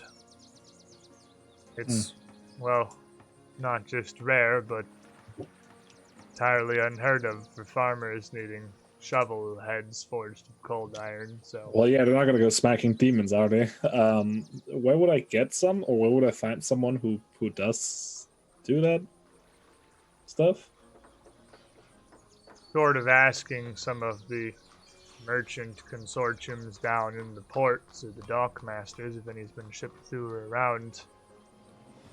When that dagger was commissioned, he brought the metal to work himself. He came down here to have it forged, but he was headed up to the Matin Cleave. May worth be inquiring there. Perhaps he has more, and perhaps he's willing to sell. Sounds good, actually, yeah. I think I'll stop by the docks and then I'll work my way to Matin Cleave. Fair enough. Well, I'm sorry I couldn't be of assistance, but Oh, you could. Thank you very Right. much. clientele is typically far humbler and simpler in their desires. Work it if I had some to work for you. But hopefully the docks bear fruits. If that's all, though, I've much work to do. Of course. Thank you for your time. Of course, if you've any further needs of simpler steel, happy to do what I can. Picks his whetstone back up, readjusts this little knotted monocle, and just goes back to running it down this blade. Same way each time. A terribly repetitive and mundane activity, it seems. I'm afraid worse than death. So it seems like you're not easily going to be able to track down any cold iron here in Carrick. But, or here in this I will blacksmith, try. rather. But you can head down to the docks, and there are several storehouses run by the merchant consortiums that ship cargo to and from, sometimes with excess, or sometimes with things that get chartered or shipped wrong places. Basically a surplus store for the various shipping companies of Absalom. And there, you would actually have no real difficulty tracking down some workable cold iron. So you're trying to make a short sword, correct? Yes. So you're going to need, realistically, probably not very much. I believe there's rules for this, but I don't know them off the top of my head. Yeah. Cold iron, Pathfinder 2E. I think it's almost like there is a specific for equipment. Yeah, but low actually, this grade. one I don't know, like, at all. So I would just be absolutely winging putting something on here. So, if you're going to be making a blade out of something like that, 20 gold, right? Like a cold iron object per bulk. right, and it's a single short sword, and yeah, that seems like it's, I guess it's not super, yeah, I mean, that's relatively expensive, and I guess cold iron's not super hard to get a hold of. So yeah, you'd Yeah. probably need about two cold iron chunks. Because short swords is a single bulk, right? 20 gold pieces. It is light, yes. Oh, it is light, fair enough. Yeah. So, yeah, even go with 10 gold pieces then, just a single cold iron chunk. Because it's not like the blade has to be forged straight of pure cold iron, it gets alloyed in. So, In that case, I would like to make it my personal quest to find medium grade. Is that possible? Because if I only need half, I can justify stealing 125 gold from the party coffers. okay. It is a 7th level item for standard grade cold iron, and Carrick is a pretty big port city. Why don't you... We're rolling dice, finally. We're rolling dice, my boy. Why don't you... I don't know if I want you to just roll a flat check, or... Just roll a flat check. Damn give it. me just I wanted a diplomacy. Trying to It's really more talk on with- whether or not it's there. Like, right. No, why does this always happen? Why is course it that's what always you a roll. one? Oh, I'm course it essentially, is. obviously we're essentially re-rolling. But there's Not no only way. is there that- not no any, one- there has never been any in the no one in this entire... port's ever heard of cold iron. Like, what the this isn't something they Honest- ship. How do I always roll a hot one on my first roll? How does this always happen? It to is me? Seems to be very terrifyingly consistent, yeah. Oh, Okay, no! Wow! The dice hate you! Can I, as a special case, use a hero point for the sadness? I will make it just clear let me that 1, 2, and 3. out of pure pity, I will allow you to use a second fortune effect and spend a hero point to re-roll that a second time. I'm going to fucking cry. Okay, so If you there roll are a 2 3 victories here. Yeah, is that a crit success? Just make the 20 into the 3. Oh! No! God, no! Wow! Are you kidding me? What? 1, 2, 1. Well, I think God has clearly spoken. As you God look has around spoken. the surplus of the ports, here in Carrick, the things that are transported here are simple goods and tools that the farming community really needs. And what gets shipped out of Carrick most of the time is lumber from Turpin Row, fruit, grain, vegetables, and livestock. And my There's dream. no real transportation of cold iron that is happening through here. And searching through the surplus storages and the markets in town, you... I've somehow managed to like floor up the low grade too. That's gone as well. Yeah, I mean, you it's not a common, I mean, it is like mechanically common, but it's not a material that Carrick would really have in any abundance or really any access at all. You would be wholly unable to find any cold iron goods here in the port. We're going to Matt and Cleve. We'll find it. We'll find it. I think you've actually, like this, I'm pretty sure that you have rolled cold iron out of existence. Like, I think that's... like, it's a forgotten material of the world in this adventure. So Selwyn is spending her day cruising the markets, and Arbus and Ara are having their talks. Ara's hanging out with Sniggles. Zerg, what are you doing today? You got a day of prep before you hit the road? Zerg is hiding around the campgrounds. Fucking aw, dude. Nothing has ever stricken such true fear. It's Zerg Betsy. Like, if he needs to go take a piss, it's like, have a little look around the corner, run up behind a tree, check behind the tree again, run off to get some food, but make sure there's no one there, or a reasonably large crowd. I think you can hide within. So this is something that certainly would not really be lost on Ilva. So at some point in the afternoon, after you trying to dart in and snipe a really small, not Zerg-approved quantity of food for your lunch and quickly hurry back to your wagon, she would open the door to your wagon and come inside to join you. Zerg. Yes. Has some madness taken you? Yes. No, I'm fine.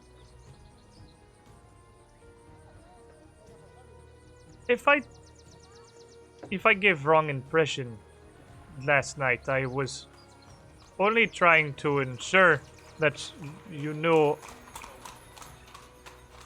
No, it's not you. It's But not I you. was- You're good. No, he's fine. I really appreciate what you say. And like sort of looking out the door of the caravan. Turn, look at the door, and close it behind her. No, it's not you. You're wonderful. Did you steal something? No, come on. What do you think? I'm a thief? No, I'd not steal nothing. No. I do not think you are a thief. Did you kill someone? Does their family Today? hunt you? No. Not today. Or yesterday. No, it's been some time.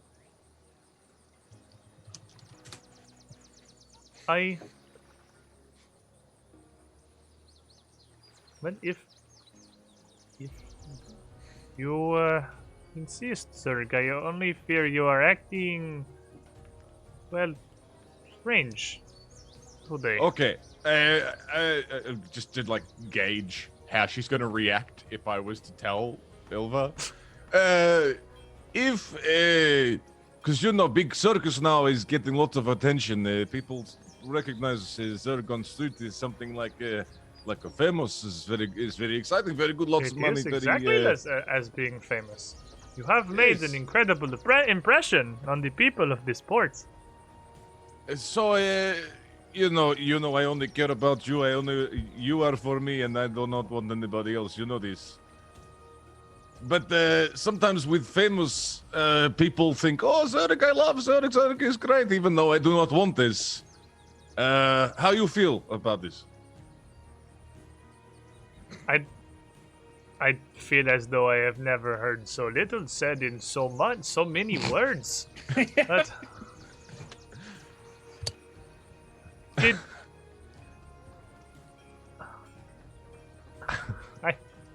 Zerg, you speak this nonsense, and I don't know what to make of it.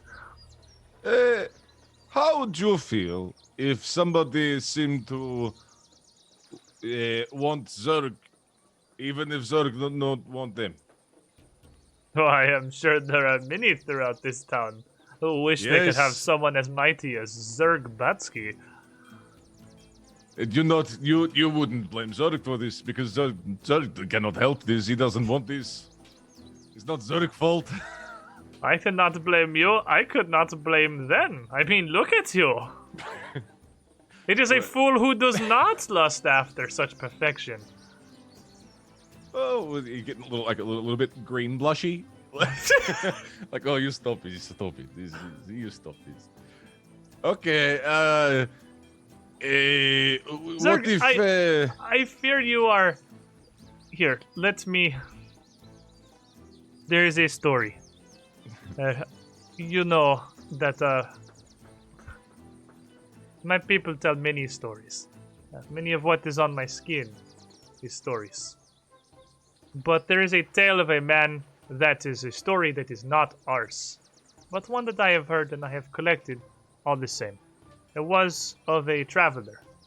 He went from town to town, solving problems, slaying monsters, saving people's lives, families, businesses.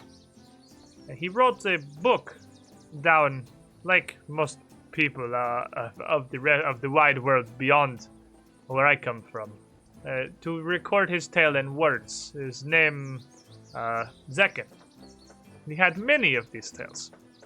And in his journeys, as his renown grew, and everywhere he went, knew of his tales and his exploits and his adventures. He had, well, much of these grew with him. And it is simple consequence, perhaps, of this fame. It is something that will come as our circus grows to all of us, much like Zekin did in his 1,000 Tales and 1,000 Travels. But that it only means that this is renown, this is fame, this is impression that you have made on the hearts and minds of these people, that they believe so much, not just in Zerg, but in idea of Zerg. I like this. You're very wise. You tell good stories. I like these stories. I like this. Okay. So what do I do? You are the big, strong monster man Zerg. What do you mean, what do you do? There's nothing you have to do. They are not going to throw themselves at you, and if they do, they are certainly not stronger than you. Mostly true, yes. And if they do throw self at self, what do? What do I? How do I? I'm not good at this, Ilva. It is okay, Zerg. Truth be told, the story of Zekin and how his tales proceed is perhaps not best guidance for this. Because when women throw themselves at Zekin, he catch them? Oh. You see, he did not have, well, he did not have something as we have. He enjoyed all the facets of his newfound fame. So, rarely do I not have some stories or parables or tales to tell, but fame is not a problem that my family has ever found themselves with. Believe me, it's new to me as well. Okay, so you think I just thank you, but no thank you to everybody who is like, Zerg, Zerg, I love Zerg. What to be with Zerg? I suppose that you, well, if you express no interest and still they persist, then you... Well, I suppose you cannot fight them. This is a strange problem. Tell me about it. I am not sure, Zerg. But Oh, shit. all problems have solutions, and surely there is someone that we can ask. Why don't you ask Selwyn? She seems to do big thinking on large problems, and she runs Whole of Circus. She must have this same issue. I am sure that all of the men in the town throw themselves at her for her work and her fame. If they throw themselves at Selwyn, she get crushed and die. I don't think they do this.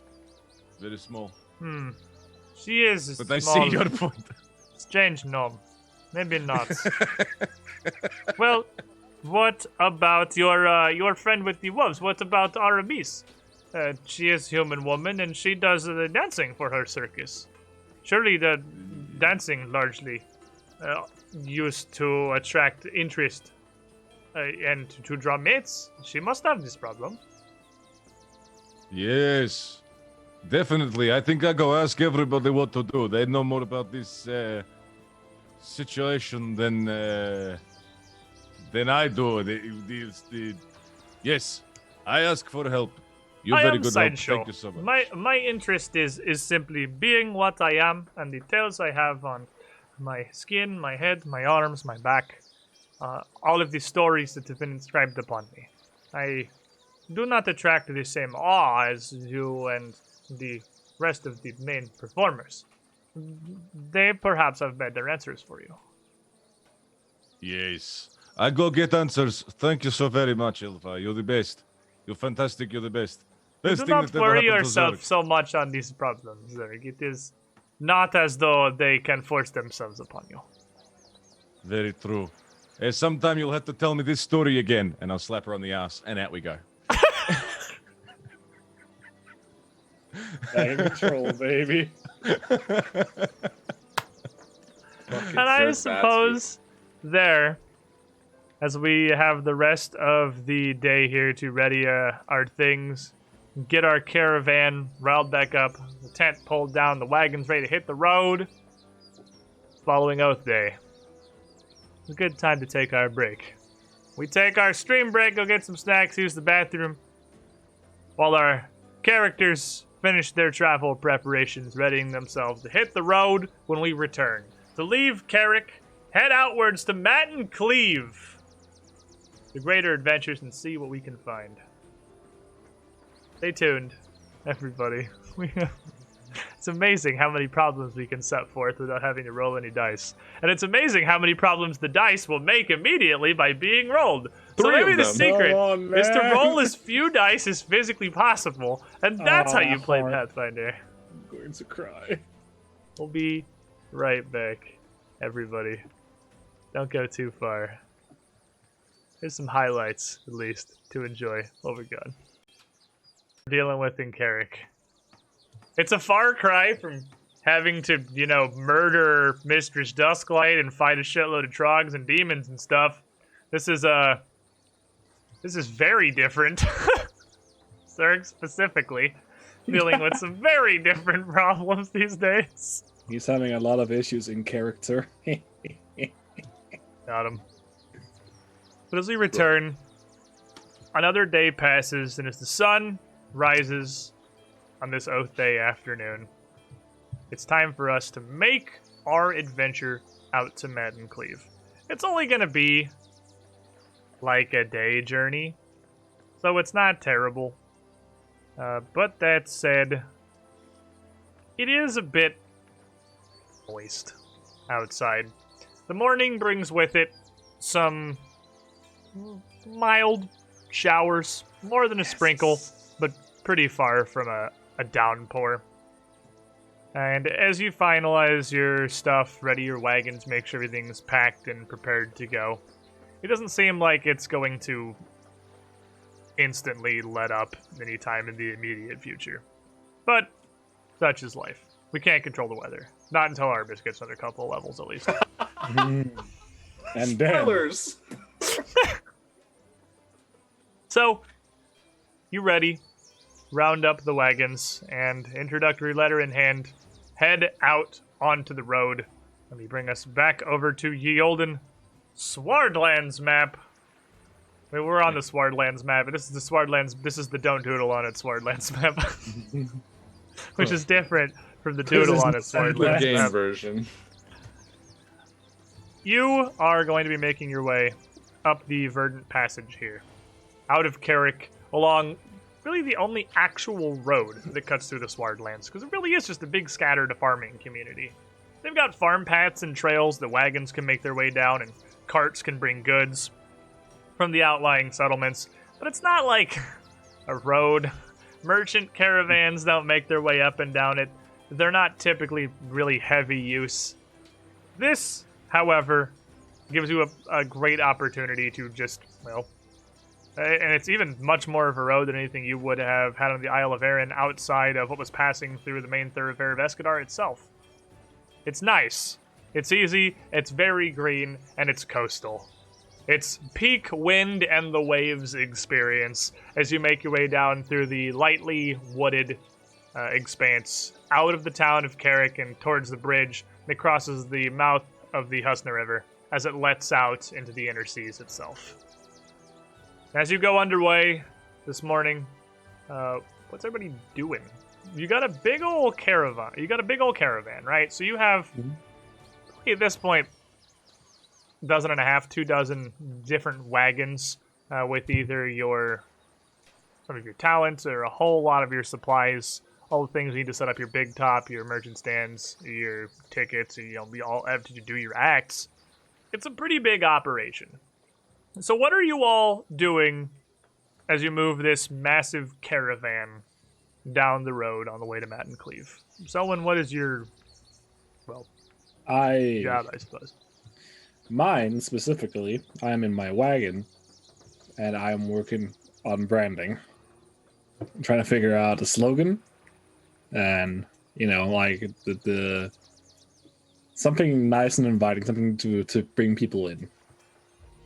All right, so actually you're in your actual wagon as everything's getting drawn along, just writing up. I hate manual labor. Yeah. Why would I walk when I could not walk? Mm-hmm. How about you, Arvis? I would suspect for a majority of the trip, walking outside, skipping at most times next to the caravan, looking up into the sky, almost dancing at times, just having a ball out in the rain, getting soaked. For sure. Yep. But what about Barkbeard? So along the road, is there like a tree line next to it, or is it basically just open? For most of the way, you're passing through farms. Because the whole of the Swardlands, while it's not like majorly built up, it's not like a city, it is all settled. It's called the Verdant Passage for a good reason. It's all incredibly fertile farming areas. So for almost the entire passage, you have large sweeping fields, either of cows or sheep or various plant harvests, vegetable and fruit harvests on at least one side of you, if not both. So there's typically a fence running down at least one side, and it's all like treated and populated to some extent, just empty and just open. And what pulls the carriages, by the way? You Is guys it would like, have a shitload of like draft horses and oxen. Oh, okay. Oh, cool. Yeah. That's super cool. Yeah, you've got stuff pulling your wagons. Okay. Yeah, well, I figured. I just didn't know what. You pull the It's wagons, Zerg. Barkbeard. It's Zerg. It's Zerg. Jack yourself up and start walking. Yeah, as Okay, part of your well, I would operation, you definitely actually- have like 2 dozen draft animals. Go ahead. Sorry. I'm gonna be moseying through. It's kind of an interesting procession. So I'm going to be moseying in between the carriages because I'm a pretty fast guy. Even just like walking, I can travel on land pretty well, and just kind of weave my way through the carriages. Just kind of taking notice of like little oddities, like just the general scenery. Kind of enjoying the traveling to a new area without any trees, which is super interesting. There would be some trees, Like around Well, no, the but edges. to me, like it's always interesting to be out of a forest because it's just Oh, yeah, such it's very it's not like a forest. moving from a desert to someplace that's like has grass. For me, it was crazy. When you move from New Mexico to Florida, and you're Yeah. like, why is it green everywhere? What is Yeah, happening? I didn't realize that grass grew outside of golf courses. Like, it was wild. Yeah, that's fair, I suppose.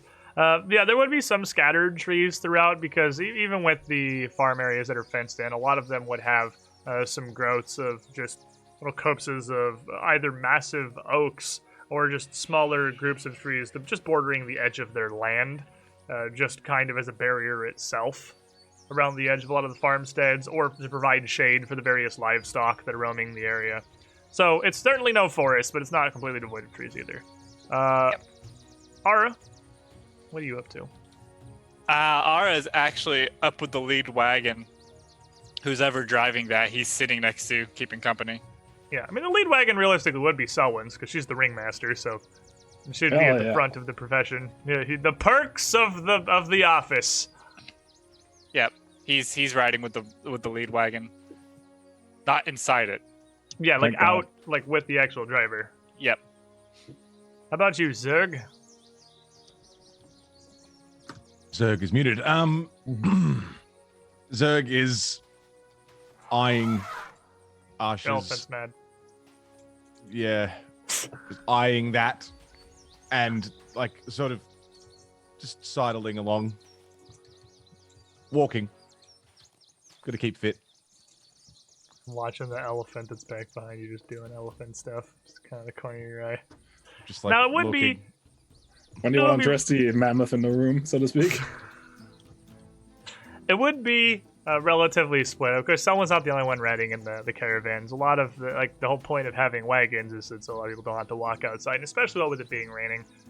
Most of your performers, even most of your roustabouts that aren't actively driving the wagons or the other livestock you have, because you do have more than just the draft animals and the horses and oxen that are pulling these things. You have, well, a freaking Pegasus. You have an elephant that you had before Asha and Gigi, and now you also have Gigi. There's a decent amount of animals that also just have to walk behind the wagons. You're quite the impressive procession, really. 20-ish brightly colored circus wagons, and then like an elephant and a mammoth, some camels. Like, Bardolph is probably somewhere because he makes the wagon so heavy if he's inside it that it's just an incredible nuisance to pull. So when you're moving, he's probably out like in and out walking. He can't walk the whole time, but it's a hassle. He takes 2 oxen. Bardolph's a big boy. He's a large bear. But as you're making your way through the morning and into the early afternoon, the rain does start to break, fading first from this mild showers to just a scattered sprinkle before largely ceasing entirely, leaving you just walking under an overcast sky. And as you proceed down this road, though it is a much more major passage, it's almost as empty as the roads that you would have taken across the Isle of Arran. Every now and then, you pass a traveling individual farmer or cart loaded high with cabbages or barley, or a farmer working to lead numerous cows down the road in a just kind of general herd with a pair of dogs usually yapping around trying to assist keeping them vaguely on the road. Getting them past the caravan is always a huge nuisance because the cows are not super happy about it, and they're also really dumb. If you've never met cows, cows are spectacularly fucking stupid, and I can't imagine they do a great job with going past all of this with the mammoth and whatnot without throwing a stupid cow fit. But all is relatively easygoing, simple passage, and you're left with pretty much an entire day's journey just to make your way down the path with nothing but the pleasure of each other's company and your own thoughts. Speaking of, as Zerg is walking, what's the order of the caravans here? Like, who's the So closest one's would be caravan in the front, and with the professor having largely taken up the role of almost the circus quartermaster managing everything, The sideshows would actually be right behind that. And then it would just kind of be a trailing random assortment of your headliner acts heading down the way, largely off of seniority. So you'd have Tulip and Mordain behind that, and then the Dwarven Throwers and the Featherfall Five, trailing back out to like Asha and Dynan, near the back before the roustabouts and they're just straight supply wagons. Their wagons completely packed with all of your goods and kit, so all of the roustabouts as busier now even than they are during the actual shows. The movement is where you need them the most. So in this, like, as Zerg's just sort of huffing along next to the thing, is gonna huff just a little bit faster and get up next to Selwyn's caravan and sort of knock on the door. Enter?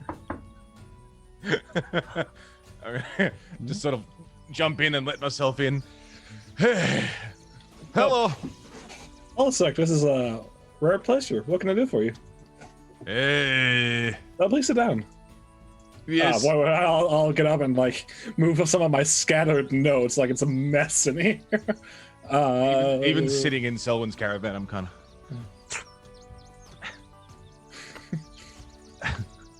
Hello.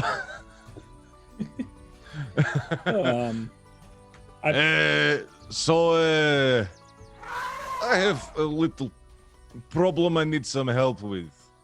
Okay, small problems on my specialty. What's up? Okay, so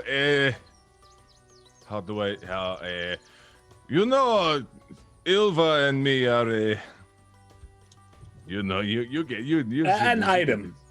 Yes, you understand this. Mm-hmm. There is like sort of looking back at the caravan just to make sure no one else is overhearing this conversation. There's not like Making sure the mammoth is way behind. it just doesn't even have windows. You're like in an enclosed wooden wagon here. Oh, it doesn't even. the door, Okay. looks Yeah. back. It's like this isn't close like a the door. carriage. It's like a supply wagon for all Oh. of Selwyn's stuff and for her to move.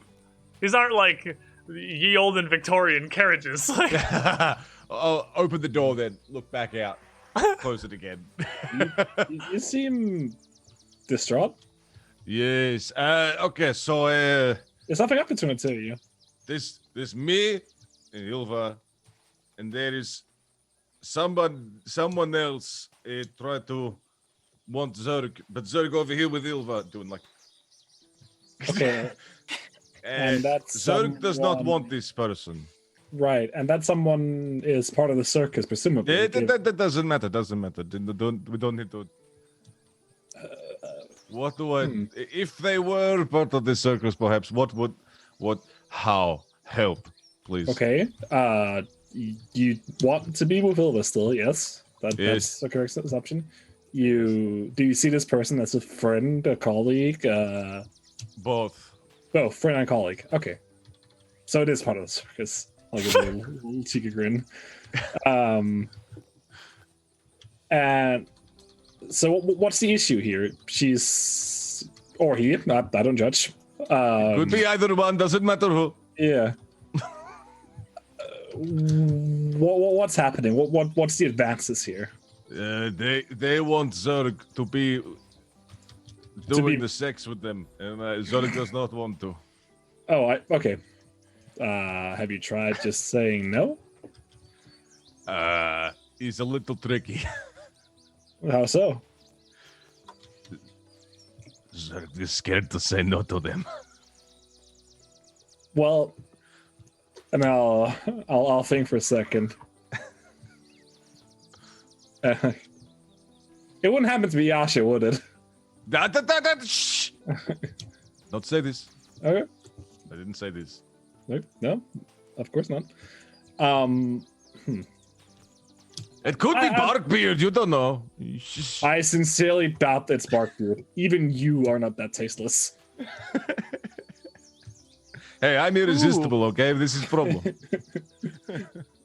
I think you would be able to say no to Barkbeard pretty easily. No, These creepy little branch hens, they scare me too. yeah, agreed. You're not even the target. I think sometimes in life, you have to do something, even if the prospect's scary. And if you still want to be with Vilva and you still see this person as a friend, colleague at the lot, you're gonna have to be upfront and just say, that's my choice. That's how I've decided I want to live my life. Okay. What else? Pardon? Never mind. Thank you, Selwyn. Good job. Open the door. You're jump welcome. out, shut the door behind me. I hope I'm helpful. and I'll think in my head, kids these days. Am I right, Sylvie? You would just kind of hear a bit of a giggle coming back as a response to that. Selwyn, what could quite possibly be truly hilarious? I'm listening. He sounds like he has plenty of problems with women. Nothing makes that more entertaining than even more of them. It'd be funny. Come on. It would be, and yet I am very scared I will get punted to a wall. On whose account? I could have that green friend of yours wrapped around my pinky finger within a day. I believe you, given your proficient species and subculture. I'd rather say I was born for this. Yeah, I don't disagree. That's pretty good. Look, all I'm saying is, if he wants a taste of real assertive woman problem, I can put his life better into perspective, perhaps. You have my attention and my curiosity. Well, look at it this way. And at that, you would hear an arrow loose from a drawn bowstring, followed by another pair afterward. Those of you outside the caravan, so everybody but Selwyn, as they're just gotten out here, would see a trio of arrows shoot into the road directly in front of you. Each of them, each of the shafts, fleshed with a bright bushel of colorful arrows at the end, struck near into the center of the road, about 20-ish feet in front of you. A woman's voice calls out from not too far up the road. "For some show I hear you'd put on. Seems you made a fair bit of coin. Stand and deliver, the devil take your guts." And I'll walk out of my caravan. Out from the brush as Selwyn comes out of her caravan, steps forth a woman who is dressed up in very muted browns and greens, with bits of grass and leaves tied around her actual clothing, just to provide more to this subtle camouflage. And she's got a burlap mask drawn over her face, so you can't make out really any of her features besides her mouth and 2 small holes she can see through. She's got a massive, wide-brimmed brown hat hiding even further. And as she steps forward, she wields not one, but goddamn cool. It's a really sick art, actually. Her art's Yeah. awesome. She's so fucking I'm gonna cool. slap you guys with the full screen here, because this is actually please. I give Paizo credit for the sick Paizo art. Her art's fantastic. A pair of loaded crossbows, one in each hand. One held kind of down, almost loose in front of her, and one up over her shoulder. And she strides out to make herself clear in the center of the road while the driver of Selwyn's wagon, as this kind of ripples down the passage behind, brings all of your wagons kind of haphazardly to a staggered stop in the road. I'll walk out, see the arrows in my pricey vans. No, they're like shot into the road, like 20 feet in front of you. She's standing like right behind him. Okay, There's like 20, 30 feet off warning shots. At least the psycho watches the merchandise. And I'll walk out and give it a little wave, give it a little bow. May I help you?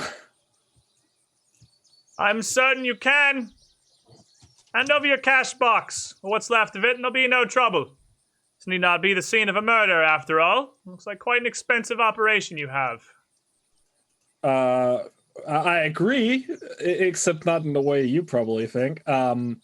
If you walk away now and don't ask me for my money again, there won't have to be a murder. Yours. Could you just scoot over? And she motions with her crossbow to either side of the road as you see a half dozen more bandits poke out from around trees and up out of bushes, each with arrows drawn in their bows, trained largely on you at the head of the caravan here. And she takes one step forward, still about 30 feet back away from you, all of you in your head wagon. It's quite But simple. They're all lined up. They're on both sides of the road. Yeah. Then they're actually kind of scattered too. Each of them with 15 to 20 feet between them, because there's not that much tree cover. Right. Keep your hands away from your weapons. Well, we can see them. You.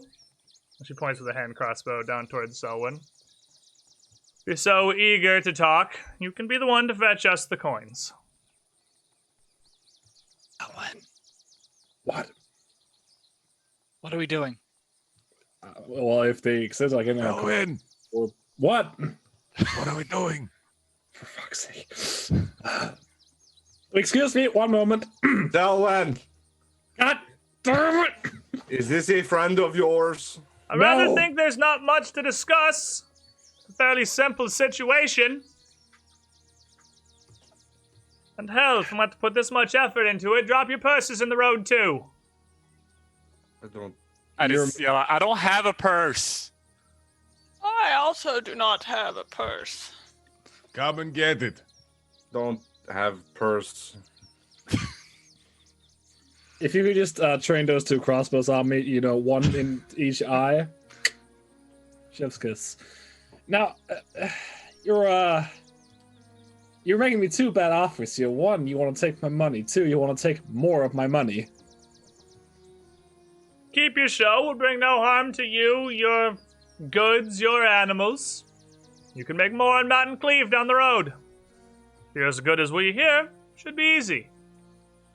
I feel like I would rather bring harm to you before I actually hand over my money, because it is, as I said, my money. So how about you scoot over, Pocahontas, and we'll just be on our way. And I would like to yourself, I suppose. I would like to intimidate.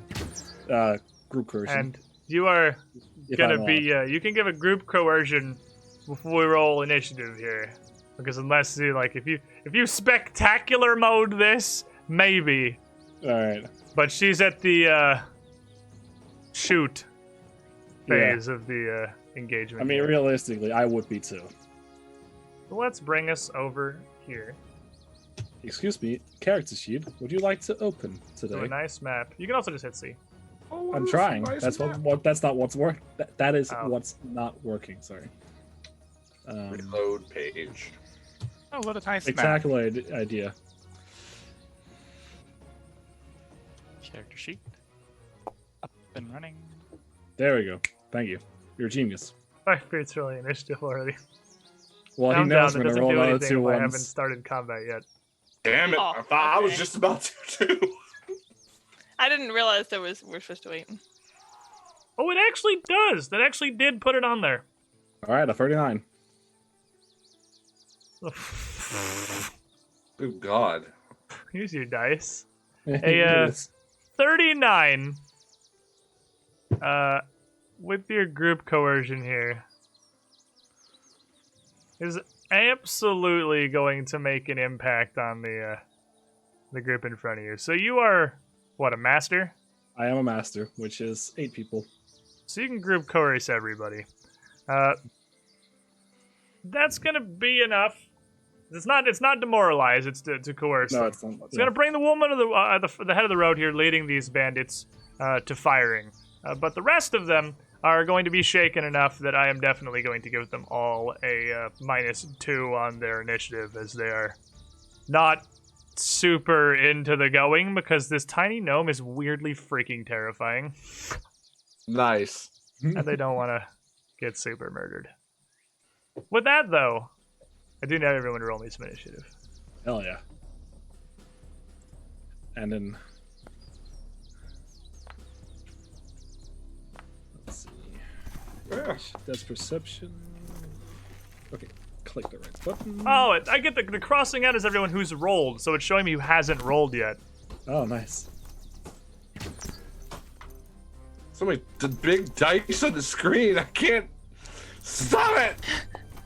And as part of my initiative, Gotta roll a I would lot Oh like my to god, I literally can't. look at the closest person over yonder here, and we'll give him a mean glare and say, "Was I unclear? Could you fuck off?" And I'd like to battle cry him. Which guy was that? The one immediately to my right. Okay. For 32. 32 is absolutely going to very succeed. Let me scroll back down to this man real quick. That's going to critically succeed. That man is... So he is frightened. Yep, he's spooked. He's not happy about it. No, he's not. Give this nice man a frightened dose. Alright, how do I'm going to spend a villain point on the leader here. How do I remove their initiative if I hypothetically wanted to re-roll it? Presumably just roll it over him if you can. I can get a character sheet open, and I suppose... If you click roll initiative again. Well, because roll initiative, it's a D20 next to the NPCs that haven't rolled it, and I just go down the line and click all the D20s. But it's not a D20 anymore because she's rolled now. So I guess I can just roll perception for her and then put it in manually. There's probably a way. I'm sure there is a way, but I don't know what it is. There's a way to replace the initiative on their chart because I've done it. I can't remember. I can double click on the number and I can put anything I want in there. So I just manually re-rolled it and I'm just going to replace it with that. Alrighty. Commence combat. Barkbeard, you are the first to react here. As these bandits... And I'll look... yeah. So I'll look at the guy that's closest to me, down south, kind of on the left. And well, trees are not always the safest to hide behind. And I'm going to reach out some tentacles. Tentacles? Vines. That's not tentacles. Roots. That's what I mean to say. Roots is what I mean to say. And I am going to try and cast Tanglefoot. I was going to say you are reaching him from how far away? Oh, but you're casting. That makes no sense. So this is also because we're going to do real combat now. Super cool features of Foundry. Control, click, and drag gets you immediately to the ruler. Ruler is also an easily accessible tool up on the top left. And it shows you, like, if you were to move or whatever, exactly what squares you would be passing through on the way to that point to get the minimum possible distance. That's Control, really cool. click, drag is what Control, click, or you can just click the ruler tool up in the top left. Okay. So, not that I've never cast this before, but I have never cast this before. Is Tanglefoot like they make a save? Tanglefoot, I believe, is a attempt a touch. spell attack. Yep.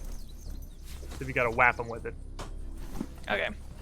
Well, if I have to move over there anyways, that seems like a lot of work. Well, it's a 30-foot range, isn't it? You should be able to just click it in your little log, and it should put all the spell text in the chat for you here. Yeah, I think if you click the picture, it puts it in the log, and then there's like to roll it is a separate area. I forget. Yeah, it just doesn't have the range on it. It's 30 foot. Oh, it is At 30. least. Okay, that's what I It's thought. at least, yeah. Okay, so I can just... Yeah, the range is in the tags down at the bottom. Yeah. Neat. And then it's got the attack button you can just click on in the bottom of the actual spell entry and it'll roll it for you. Ah, I see. There you go. A 32. A 32 is going to critically hit. Okay, so critical success, a target is immobilized and takes a minus 10 foot speed, I think. And so I'm going to be like, so these roots are just gonna kind of snake up his legs and just kind of immobilize him, I guess it was. And then as I do it, I'm going to tear off some of the bark from off of my face and bring it up around me as a shield. Okay. I know you can do this, but I haven't figured it out. There is Raised Shield is 100% a thing that you can do in Foundry, but by God, I don't know how. Didn't I add the macro to the... You did add the folder? macro. So it's in the macro folder. I can throw it on you right now. Yeah. Barkbeard does not have a shield equipped, so we can sort that out later. He'd have a shield on Barkbeard's character sheet. So here's your shield's raised. Yep. Alright. Arvis. Okay, this is... A minute ago, I'm just sort of hanging out. Now everything's going south rather quickly, and I see Barkbeard. We're actually going north, but okay. I wish Like northeast. This stretch throughout north, though. Looking at the one to the northwest, in the woods over here. Yes. We both did this. I'm gonna. I was just gonna say for chat again, we are all still learning Foundry a lot. This is the first like real combat we've had in Foundry, so this is still learner time. So bear with us.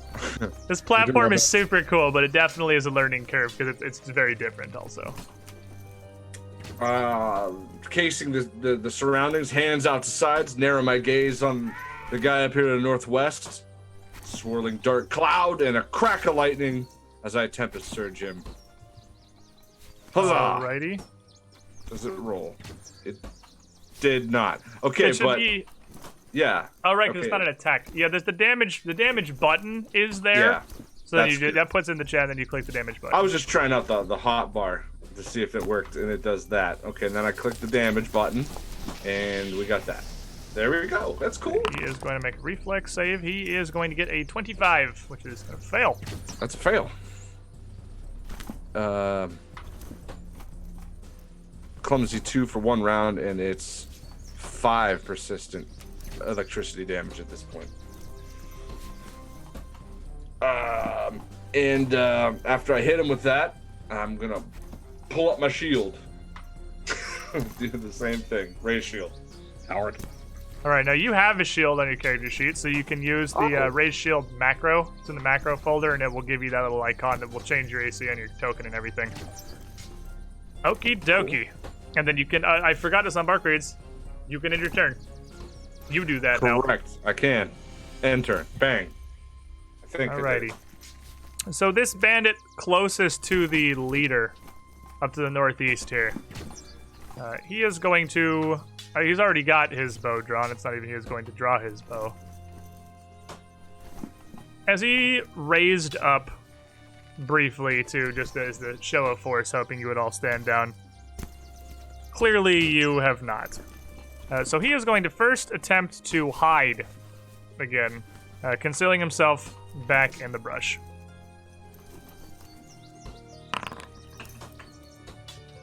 And does anybody have a perception DC of higher than 35? I imagine no. You'd have to have a plus 25 to your perception. I definitely do. Okay. Well, you can still see him then. No, I But can't. For everybody else, he is going to disappear back down into the brush.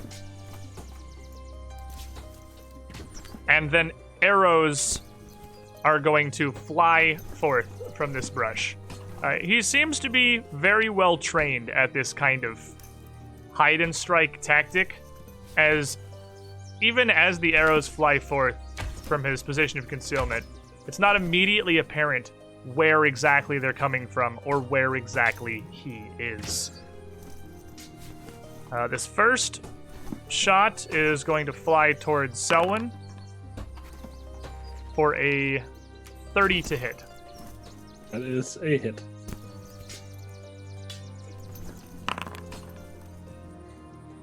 Alrighty, and that, as it strikes you, you again can't very effectively. Oh yeah, it's not GR anymore. Hey, spoiler, he's got that much sneak attack. You can't really see exactly where he's coming from anymore. Is he, wait. Is he sneak attacking me? Oh yeah. Because I believe I have something with the I think name you Deny do. Advantage. Deny advantage. Oh, very nice. You're not flat-footed, which means he does not get the sneak attack against you. But the arrows that he's firing seem to have odd tips. And in fact, the shaft of the arrow itself is much wider around than an arrow typically is, causing it to punch through you with much greater impact than a normal arrow. Now, you're not going to take sneak attack, so you're just going to take 12 points of damage. And I need you to make me a fortitude save. Wait, no. It's illegal. How dare you use poison? Oh, wait. Oh, nay.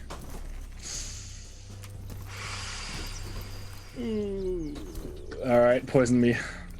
22 passes, actually. Oh, okay. Sorry. Always greedy. The second of these shots is going to fly out towards Zerg for a 27 to hit. Yeah. And you're not That'll work. flat-footed because deny advantage. So he also doesn't get sneak attack against you. He's gotta be pissed. He's mad. Be honest, you know he's mad. This is going to strike you as well for 12 points of damage, and much the same as the thing I just told to Selwyn. I'm gonna need you to make me a fortitude save, as this wide arrow hits with a pretty surprising amount of force.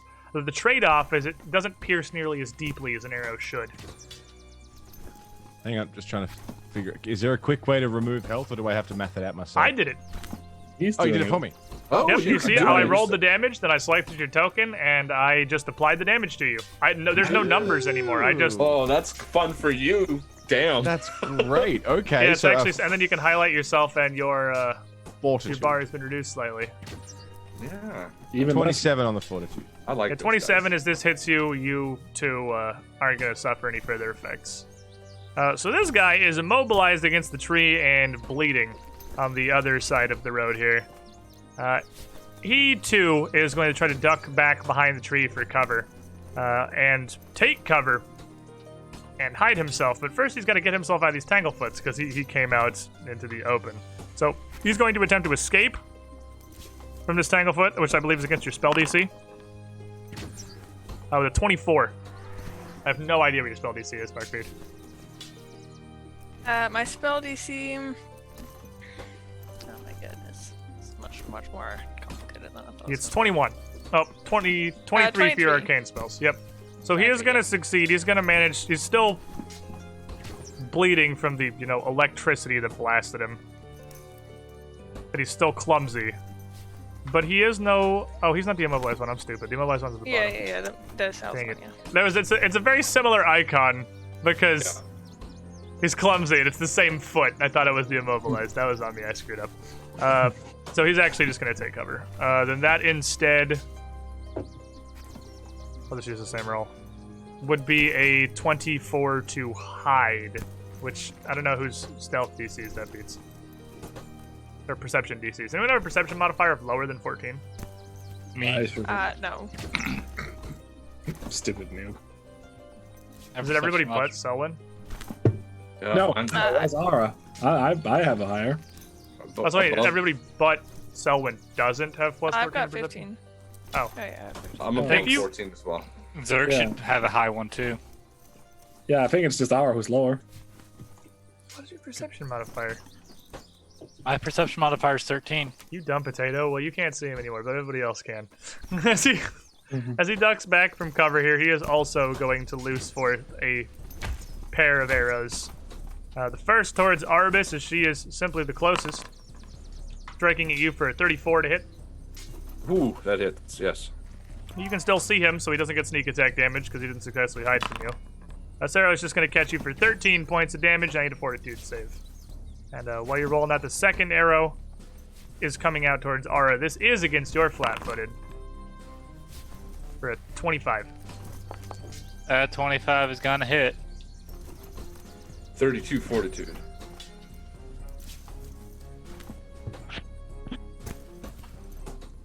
Alright, so as this strikes you, you're also totally fine. Aura, as you kind of lose track of him, you're going to get hit for 18 points of damage. This arrow a little more deadly when you can't quite track him so well. Oh, then he is going to bleed for 5 points of damage.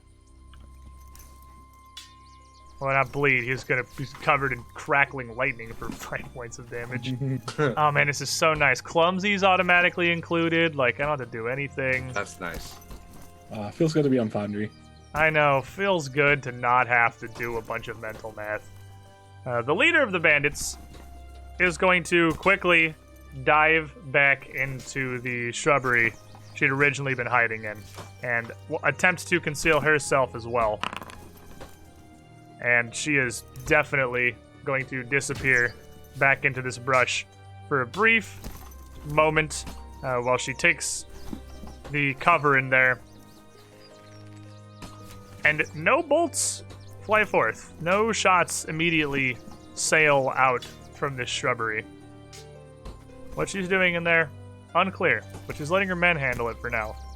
Now we have a mobilized guy down to the south. He's gonna do his best to break out of this.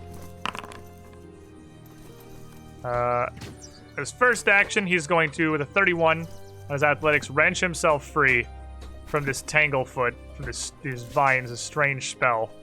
And then he is going to step back a little further out of way around the tree before also attempting to take cover and fire from concealment. Hiding, I'm pretty sure, from everyone. This is what these guys do, and they seem to be quite good at it. They're dipping back out of sight rapidly as this ambush progresses. Zerg. Zerg is gonna take a little cheeky step forward here and grapple this man so he doesn't make a disappearing act. Where You can't is hide from my- me. No escape. Skills. Athletics? Or is it an Yep. attack roll? It's athletics, but it's athletics with the attack trait. Which is athletics. 31 on a grab. 31, you say, and this man is frightened too. Oh no! Probably screaming at gonna- this point. Critically succeed. Get over Got here. him. I got him. Step, grab. I'm gonna headbutt the sucker, Whack. but I will do it with my fist. Wait, that's not a not headbutt at all. Not how that works. I've been lied to. Just roll a normal actual fist. At your first multiple attack because the grab is your first attack. So on your attacks there, you should have a second. -4. Yep, map -4. How's he looking? Nat 20, 34. Yep, that's a pretty meaty punch. I mean, Did I hit him? yep, you got him. You got him, buddy. Hit it. Do I press the critical button? You press the critical button. Dude, Foundry's great. It's really cool. It's definitely gonna take us a little bit to get used to, but it is That's really a cool. critical button. That's wow. That's 20 damage. All right, so you punch this guy in the face for 20 points of damage just with your fist. Oh, that's cool little text too. Do you have weapon specialization? Surely you do. Is it only while you're raging? No, he has specialization. Not crit specialization. Oh, he should. I don't know if he only gets it while he's raging or not. I don't know where I would find that if I did. I'm pretty sure you have it, and if you have weapon specialization all the time, I don't see why you wouldn't have crit specialization. Which means when you crit somebody with a fist, which is crit specialization, is one of the second edition rules that I most consistently forget exists because it's just like a brand new mechanic. This guy same. actually has to take a fortitude save, Oh. of which he got a 20. You know what's your class DC, Zerg? Class DC. It's on the Here it left, is. like halfway down. 25. So he fails. You hit him so hard, he is also slowed one. Oh shit. Oh shit. And you still have an action left. Fucking bats. No, step, grab, punch. Oh, step, grab, punch. You're good. That's right. That's right. And then on the initiative table, the fist, you can end your own turn. Whenever you're done, you can just hit end I turn can't and see pass the it. initiative table. Where is that? It is the fist at the top of the chat box. Yeah, there's a little At the top. Oh! tab. Yeah, and then whenever you're done, oh, tab takes you there. Oh, it is a tab. Oh, a tab. Oh, I see what you mean. Yeah, so you can go over Gotcha. there, and then we don't have to announce we're interns. I don't have to ask anymore. Once we get into it, you just hit intern and sell, and you're up. You can also even tell the right-click next it. person they're up. Like, And- I get a turn? That doesn't seem right. I'm destined to roll only once. Interesting. I really like how this lists the 50 bajillion status effects that guy has right now. I am gonna cast haste. Oh my god, you can do that. Yeah, in case you forgot. Yeah. And I'll run over here and stab a fool. Haste. What is the effect called in second edition? Hastened, I think. Quickened. Quickened is what it is. You're so smart. Cole. It's such a big Y'all brain. just called me dumb earlier. Yeah, well, Yeah, but you're being smart now. Also, Mono, in reference to the encounter thingy, you can right-click the fist and I'll pop it out for you. It does pop out. Oh, no, that's actually super cool. That's so good. I Oh, told yeah, y'all I think this. I knew that. I forgot. told y'all I'm pretty this sure you already. Told us that. Yeah, Yeah. I wasn't listening to a word you said. We've had You never one do. like practice combat, so like Alright, Kara, strike true. Kara, probably good enough. what even is your AC right now, my guy? I fucking hope it's lower than 28 with flat-footed. That's not why I'm looking. Oh, That critically hits. Oh, Oh. Jesus. that is an oh nay for me. He's everything. He's frightened too and flat-footed, which is a status and a circumstance. So he's at -4. He's He's having a AC bad- 18, my guy. Oh, that is unfortunate for this man. Poor Well, bastard got very grabbed happy by for Michael me. Myers. Alright. Stab. Oh. 42 damage. 42 points of damage. And can you at any point hover over him and see his health? Yes. Y'all should be able to generally as Yeah. a bar. Yeah. Oh, you can change his colors. Yeah, it fades down to through red as it gets low. I might change it so they're visible all the time. That's up to you guys. Do you think we Alright. should have those always displayed? No, I think you can just hover over him. Hover is cool. Yeah. Yeah, fair enough. Is that his current health after I stabbed him? Yes. Well, now, let's see. Warcry. Pathfinder 2, because I think there's something... Is he also bleeding? Well, he is also bleeding for a 1d12. Oh. He's having a bad day. Look at that. He's having a penis. really He's like the bad guard day. at the menagerie. He's still bad trying to get day. his wits together after getting grabbed. He and hasn't punched gone in the yet. Yeah. Could you add Enfeebled on that list? Enfeebled what? Enfeebled 2. Because of my debilitation. Dear lord. Just add him up. Frightened 2, restrained, flat-footed, immobilized, slowed, persistent damage D12, enfeebled 2. He just shouldn't have messed with us. Like, Welcome what to can I say? Pathfinder, my dude. Yeah. Go your fucking stay. Let's see. Fuck. I'm still getting used to looking through the Foundry feat list, so just give me a quick moment. This should be under. Yeah, we're Battle. still in the learner phase. It works out Right, very I- well. This is like the first real fight in book 3, is because it's just a bunch of dudes, so we can learn VTT mechanics. This is gonna be so cool once we Yeah. get to cruising on this like we were on Roll20. Yeah. Okay. Yep. I'm good. That's me. So in your turn, Oh, for fuck's sake! Follow a new Batten. you can do that. There you go. Alright, so further away, down at the far end of this, the furthest bandit down to the southwest is actually going to have to come up a bit to come in view of you. And then he is going to attempt to hide with a stealth check that's not going to hide him from anybody before he fires a single arrow out towards Barkbeard. flying towards you for a 34 to hit. And that does not, that just hits. It ends up lodging in, but does not end up critting. And that arrow is going to strike you for 11 points of damage. I need you to make a fortitude save as well. Okie dokie. Wait. Uh-oh. Waiting.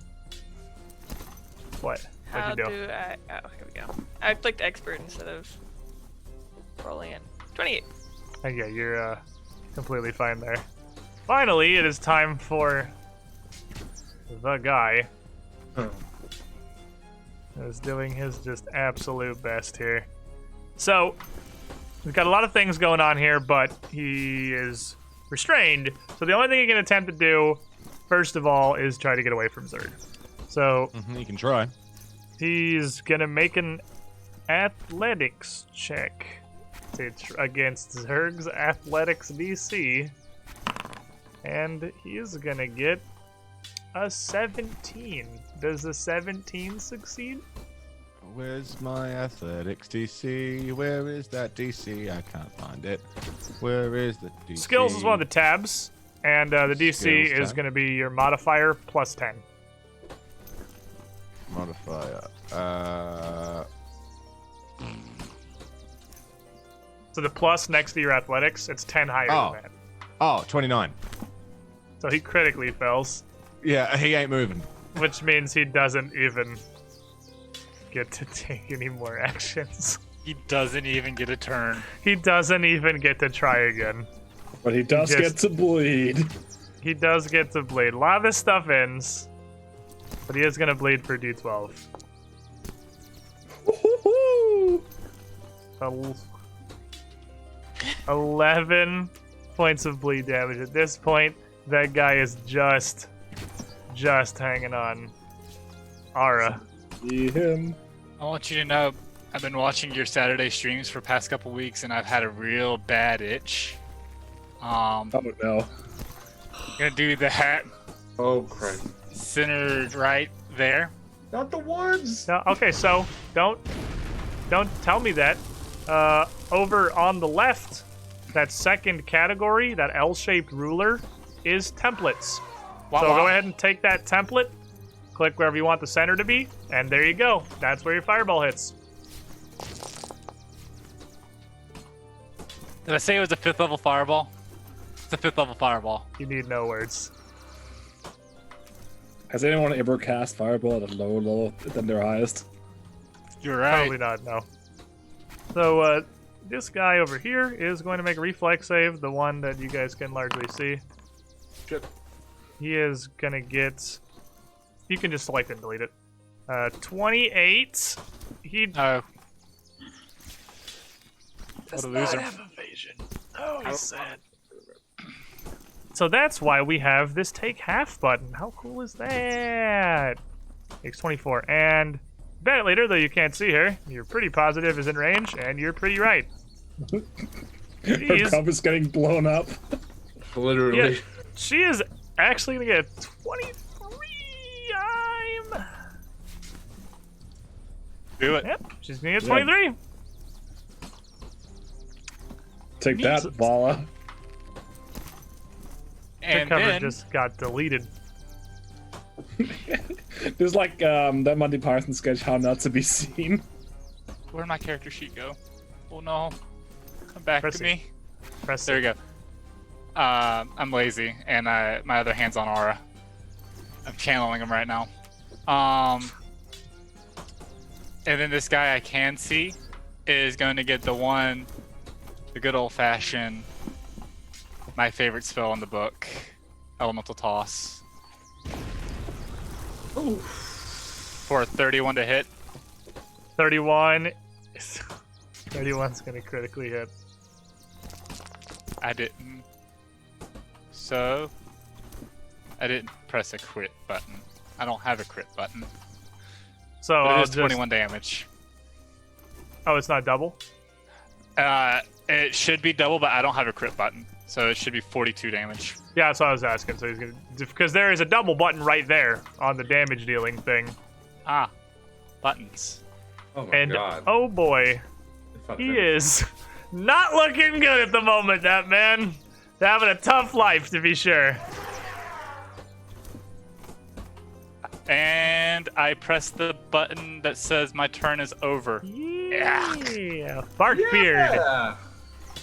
Okay, I'm gonna look at the guy in the south. Can I see the guy in the south? I can't remember if he rolled. If you can see him them, on you here? can see them. The only one, Okay. yeah, because they're hidden from you if they successfully hid from you. Okay, cool.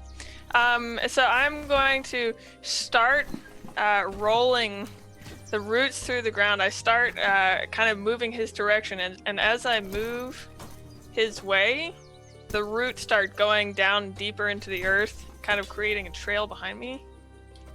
And I go all the way down here. And I'm going to move to him, sink down into the ground, really kind of getting into stance. And the roots that are following me kind of surround him again, as he's already kind of had this problem before. But this time they just crush him into this cocoon. And I will... Oh no, that's not what I wanted. I want to make an up. This is ridiculous. Okay, Destronets here is helping out, crushing this guy, which I appreciate. We figured out. How was it? There was right. So what you do instead of just rolling again separately, that check you just did, right click, reroll and keep new result.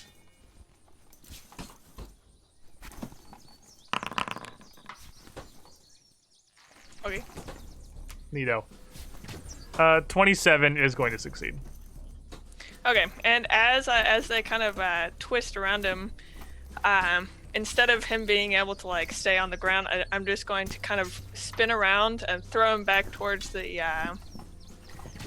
caravans up here, up near Arbus a bit. Like, it'd really be easier if you were out in the open. Oh no, I can't flurry of maneuvers. That goes after. That's Right, yeah, you can't flurry a do toss. Okay, well, you know what I'm going to do is I'm just going to hit you very hard and hope that works out better. So that's at -5. -5. Not very good. Hey, Well, you know, hey- I'm making a point here. Yeah, 16 as you got him grabbed is not gonna land on him, unfortunately. Yeah, okay. That's fine. Let's see here. Intern. Arbus. Okay, mildly concerned about the forest fire that Colby just started. Oh, we didn't start nothing. How's Ara? He's an evil spirit. So is this like any kind of hampering to my movement if I moved into the wood here over the fence or anything? You have to get over the fence, which climbing over that is basically just difficult terrain. But then no, these trees and shrubs, if you're in them, they provide concealment, and you could take an action or take cover. But they're not thick enough to be difficult to move through. Okay, then I would like to move into a better position. 1, 2, 3, and hover. Oh, I collided with a wall. It says 2, 3. Won't let me go any further for some reason. Maybe it is counted. I am discovering things about wall types. Okay. I was not aware that terrain rolls blocked movement, but I can move you. However, this is fine. This is what I want to do anyway. Oh, do you want to go there? Angle Or do on. you wanna go over here. Yeah, just because his fireball was in this general direction, and I think I saw her hide up there too. So, best of both worlds. Get into this position right here. You can see that is not going to reach the bush It's from not. here. It's going to be just off because it emanates from you, not from in front of you. Okay, well then I would a step closer, perhaps, like that. That doesn't hit him. Damn it! I'm working out the ruler here. Okay, now that I can move where I wanted to. Damn it, I can't move that way. Yeah, I can. From here. Nope, that's the wrong one. Delete. We're learning. Damn it, delete. Learning. Ugh. Can't see the goddamn thing. It's in the shadows, but 30 feet that direction. Because you are blasting it through some concealment here. So you shoot out this Fair. 30-foot cone here. See, you It's can't when like it's- easily see through this if you're on the far side of it. It's not going to stop you, but it is kind of like a big thing of. You don't ignore like line of sight from overgrowth and foliage, do you? No. Okay. No. You it's blast just, your cone weather. there. What are you doing? It's I get to this position, and I'm gonna start to like pull the moisture out of the ground from the rain and create this giant wave to try to extinguish the fire that Colby just Ara just created here, and throw it through all that right there, that 30-foot emanation. Okay. So damage. Oh boy. Oh. Okay, they are.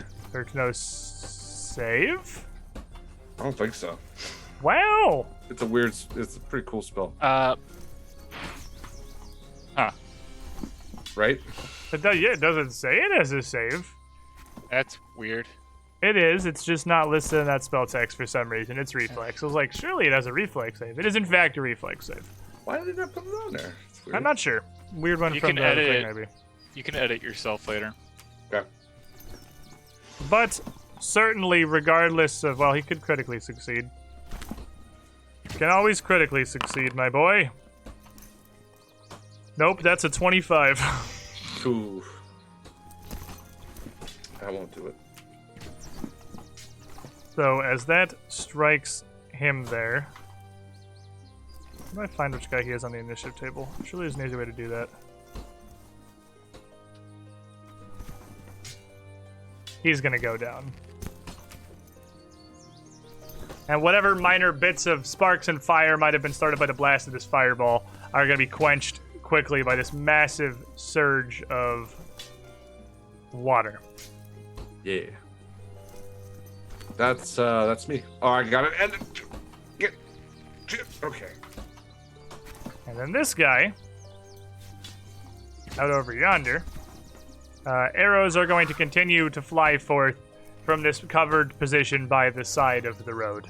And as he's perched there, concealed in the shrubbery, he's just loosing a salvo. You can see bad things coming for him in the immediate future from the south side, but he also saw a really huge fireball just fly out, and honestly, he's way more afraid of that than he is just, like, you guys in general. So, Ara, first arrow's gonna come at you for a 33 on your flat-footed. That's going to crit on my flat-footed. The second for a 30 on your flat-footed. Oh, that hits. And the third for a 19. That actually does not hit. Ha, Wow. you suck, scrub. Oh no! Stupid noob. Alrighty, so he is going to land a pair every time it's GR. It's never GR. I gotta break that habit. A pair of these arrows landing into you, and from his position, he can get a pretty good angle, dealing you a total of 48 points of damage, and I need you to make 2 fortitude saves. My brain just short-circuited. Okay, fortitude. 27 and a 30.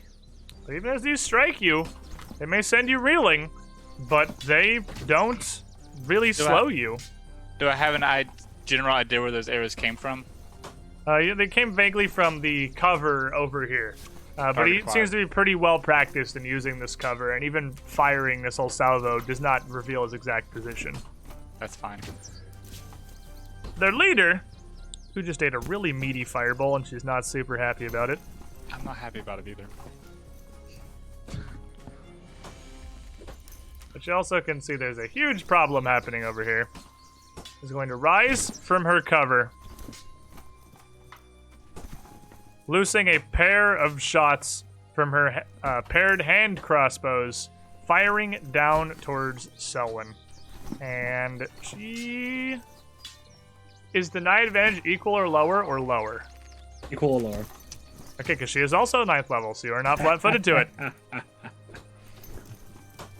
Easy. Easiest Easy, game yeah. I've ever played, honestly. The first bolt is going to come forth for a 37. Wait, no, that's cheating. Interesting. Can I empathetic plea?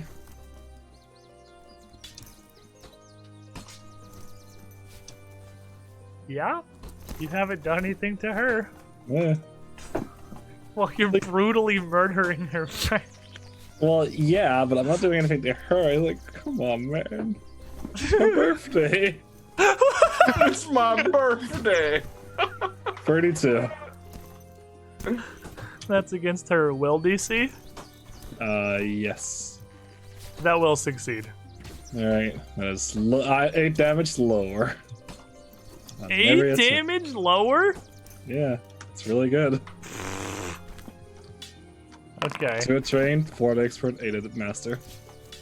So it is going to strike you still for 16 points of damage. And then- she did crit me, so Oh, with a 37. oh, she crit. Oh, my mistake. She crit you, so it's going to hit you then for 32 points of yes. damage. Dang, I hit half. So you get it in 3 doses. Yeah. Still striking true, and almost just more confused and angry. She's still gonna fire a second shot as well for a 23. I dodged out. She's made the classic mistake. The 1-2 pity.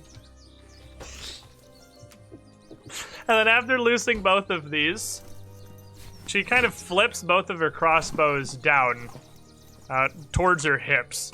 The firing deck and the arms of the crossbow detaching from the handle at a 90-degree angle. And she swipes them up against crossbow bolts that she has strapped to her hips, loading a second bolt into each as she snaps them back down. Neat. Wait, no, that's illegal. Pretty badass. I'm not gonna lie. Down from the southern side, from just around the tree in front of you, Barkbeard, some arrows are going to be fired around each side of the trunk as you press in towards their position.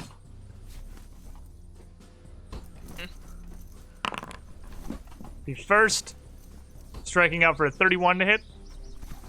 And that just catches, I mean, it doesn't just catch, but it catches kind of, I'm trying to maneuver this guy kind of as I see them, but they're so close that it's hard to have any, like, reaction time. You don't I have don't have deny any advantage, right? Like, No. everybody else does, so I gotta check. Alright, that arrow is gonna strike you for 19 points of piercing damage. He's going to fire a second. Can I? Oh, I can. Oh, this is cool. Are you guys ready? Yeah. Oh. I can just uncover it What? for a Oh, natural that's really 20. Now look at Yeah. this shit. Oh, that's. And this second one, he's gonna land, realizing that you're not really in a position to be able to dodge here. Much more critically. Dealing you... Wait, is this not... Hold on, is this not deadly? This is deadly. Bows are deadly, aren't they?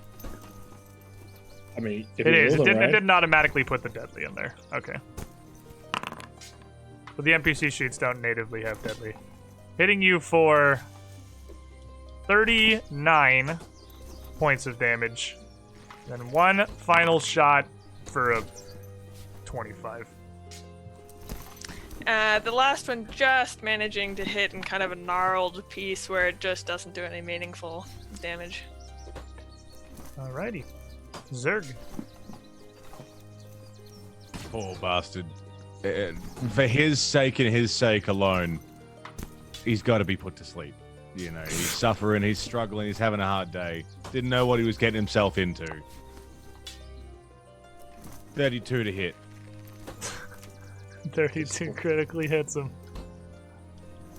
Good night, sweet prince. Okay, 22 damage. 22 is absolutely going to put him down. He's knocked out.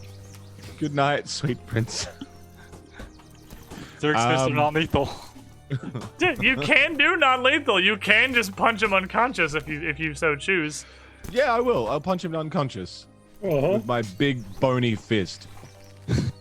Bonk. Very Make him a unconscious. roustabout. Oh boy.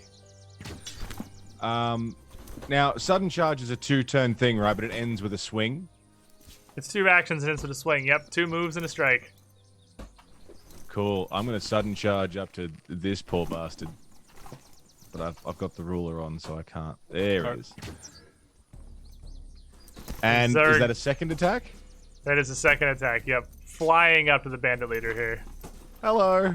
Very surprising speed. 31. She is very not ready for that. 31's absolutely gonna catch her as she's pulling her crossbows back up. Hello. 16 damage. All right, a solid punch. Oh, I knew this bit. Yeah, Selwyn. All right, so while why I gotta be 35, bro? It's bullshit. Because Zerk Oh. took the 30 spot. That's true. So as you move through the brush here, you would see hiding amongst it the source of the arrows sailing towards Ara. You move up adjacent to him. He's no longer like he doesn't have concealment from you anymore. So you just see him I'll naturally. walk past him. Totem morning. See you later.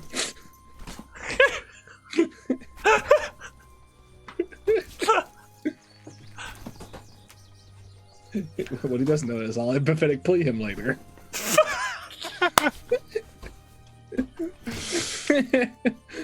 And I'll run up to her because that's where my buddy Cirque is, and that's where you know, I can get my sweet gang up. Gang up's fun. Yep, and I'd like to stab her. Or slammo. I'd like to hero point. Right click Level hero. ammo for 30. 30 will hit. Sweet. And if you don't mind, would you like to make her enfeebled and bleeding? I got you. Enfeebled too. Yep, I got you. There you go. I double clicked, but I can't click that fast. Now, since I'm speed, I move twice, I stab once, that means I can stab again. It sure does. That is in fact what the haste spell does. Ooh. Woo! And you 34. can catch her again. Sweet. In that case, yeah, I'm just gonna reduce her speed by 10 as well. Yeah, I don't think there's a thing for that, so they kind of keep that in mind. Yeah, 25 more damage. Ooh, much more solid hit.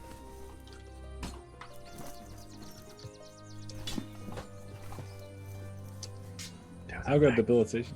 Sorry? Do the thing. In the turn. Oh right. I thought you were waiting for me to do something dramatic. Kind of. We were waiting a long time for that. Ooh, we hate to Holy see shit. it. Wow. Oh, Wow. I've been gamed. All right, so this guy is not immobilized, but he is grabbed, which does make his life relatively difficult. And he's got some firing support from behind the tree here. He is going to drop his short bow down to the ground and pull out a hatchet down at his hip, which while he is grabbed, he has to make a flat check to do. He's going to succeed. He pulls his hatchet out, and then, well, start chopping the tree. That's what we're going to go for. Does seem effective. Swings at you with a 35. It seems real effective. And that will hit. He has weakness axe. Does that just hit or Yeah. does that crit?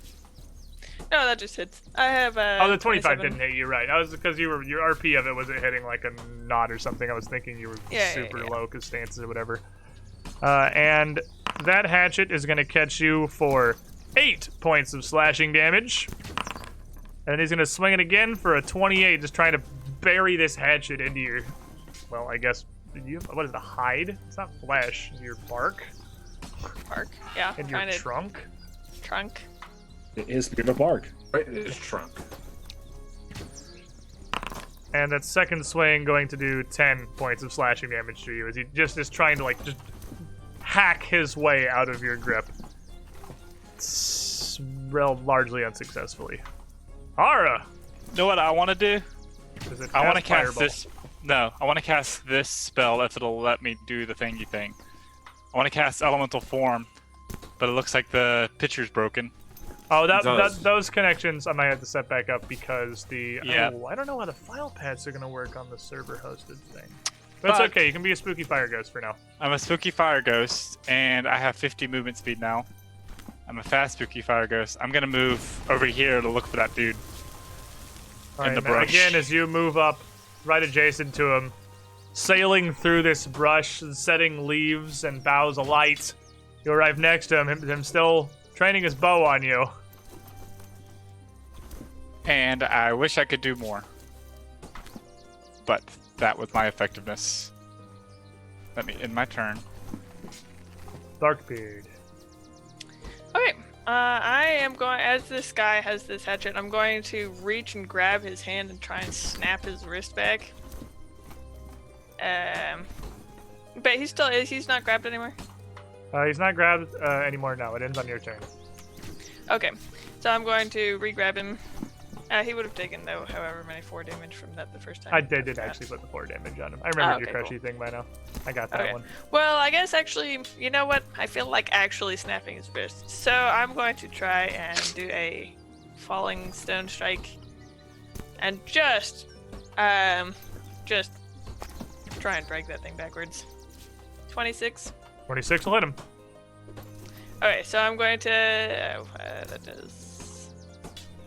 Where's the damage? Oh, damage. There we go. For 17. Okay. And I'm going to, as I have that, I'm still holding that. I'm going to bring the other, another trunk around and just kind of get him right in the gut. Or 29. Well, yeah, I'll definitely catch him again. Okay. For another 15 damage. And then, it seems quite dangerous over here. So I am going to move back. I think my speed goes down by 5. So I think I could get to here. Let's see. We speak us down by 5 because mountain stats? Yeah. Yeah, I think that's right. And then I will raise my shield. Okie dokie. And And then Arbus. Okay, I was watching Ara take a couple shots and then turn into a flaming beast and go out of my sight. So, I'm gonna walk back into the center of the trail and see if I can get a beat him on him here. 1, 2, 3, and I can't move, man. Ah, one more. I do see him. I think that's him. He's the weird ghost. The art links for the Ooh, transformations broke with the That's fair.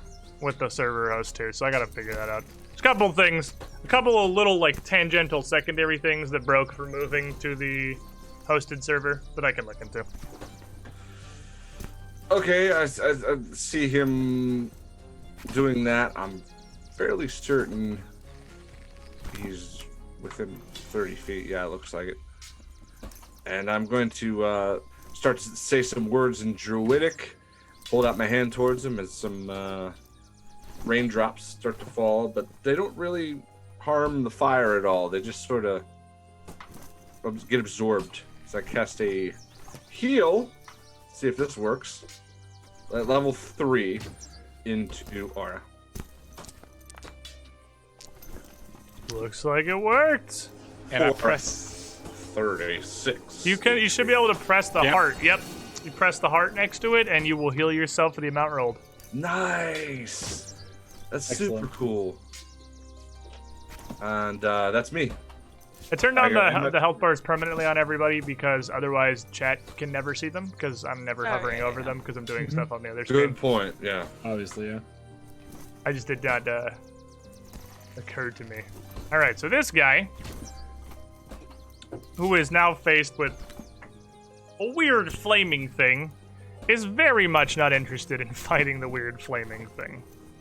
So what sounds like a good idea is that he run retreating back to some further cover, and then again attempts to hide. But he is, as well, he's pretty unsettled by you turning into a fireball, and he barely even gets around the trunk as he's kind of scrambling to move before he looses another shot back towards Ara for a 27. 27 does not hit me now. Just passing through the flickering flames harmlessly. It just burns up. Their leader is having a tough moment. When she sees she is a little bit surrounded here, she is going to step cautiously down the road away from Zerg, and so she's just up towards Selwyn, the scowl on her face. What is this pity play? Could have been done with this if you just paid us! And Could have been done when she's fucked off. pull the trigger on one crossbow and the next, firing a pair of bolts down towards the Noom. First shot. Ooh. First shot's a nat 1. I'll reroll it. I used the villain point from Warmy Joe earlier. I'll use the other one. So I got the TNT stock left here. Oh boy. Our sponsored stock. Very villainous. Oh, I can't right-click reroll. I have to just roll it again. I don't get the cool thing you guys get. That's only for players, or only the people who are cool enough to right-click reroll. And yeah, take a shot. How about a 39? That sounds like a crit. Oh no. That one got flipped over. And as that bolt buries itself, let me see. Crossbow, okay, hand crossbow does not have deadly, it just is a hit. Oh, goody. Is she still... No, because you hit her, she's not empathetic anymore. No, she is not empathetic. I'd have to hit you be for- planting. Oh, 34 points of damage Ow. before firing a second bolt. Well, God does not want me to punish you today for a second natural one. All right, second bolt's gonna miss. And then she moves to start reloading her crossbows, but hasn't quite done it yet. Down here in the corner, as Barkbeard is retreating, back from that tree line, even as you fall back, still comes a series of arrows. Trying to put this weird, grabby, tree, touchy vine thing down while it's still in sight. First shot is going to be a 34. You are flat-footed to this one. Still not a crit. It just hits. It ends up hitting just a nice, one of the nice Champion lovely armor branches. class. It's going to hit you. Wow. For 11 points of damage. That was with the sneak attack dice. That was not a good roll. Second shot for a 14 to hit you. And the third for an 11. As you're retreating away, his accuracy rapidly falling. Bringing us around to Zerg. Hello.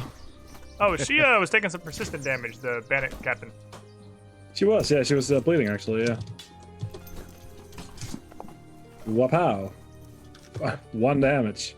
-1. Boop. Maybe. Pink. Ah, Get we away, Foundry's freaking garbage. It is unplayable. Gets damaged for 1 hit points. Yeah, Unlucky. All right, uninstall. Uninstall. That's Back to roll unplayable. 20. Roll 20 for Yeah, us. we're out of here. Alright, so go ahead. I'm going to sort of step over / around Selwyn. Wow. Body. Selwyn is very small and Zerg is not. It's true. Just Very That's small. simple observations. And no need to think about it too much, really. You should have thought except about I'm it. going to session reroll it, so maybe I should think about it a little bit. A little better. A little bit. 26. 26 is she's now kind of on the defensive pressure too. She's actually just gonna dip away from your fist, just catching your armored shoulder, not really landing any damage. Okay. Left hook. 25. And she is quick. She may be enfeebled from Selwyn, but strength doesn't seem to be her forte anyway.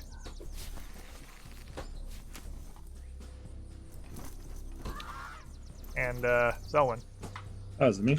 Darn. Shimmy. That's not Shimmy. Mono. I wanted to. Why didn't you kill her? Come on, man. Fine, it falls onto me. I'm going to stab her.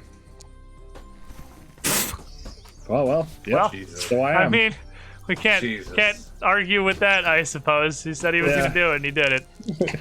Yep. That crits, I presume. Obviously, it did not crit. Her AC would have to be 40 for the not crit. Yeah. So, Kablam. Boy. Ooh, 46 damage.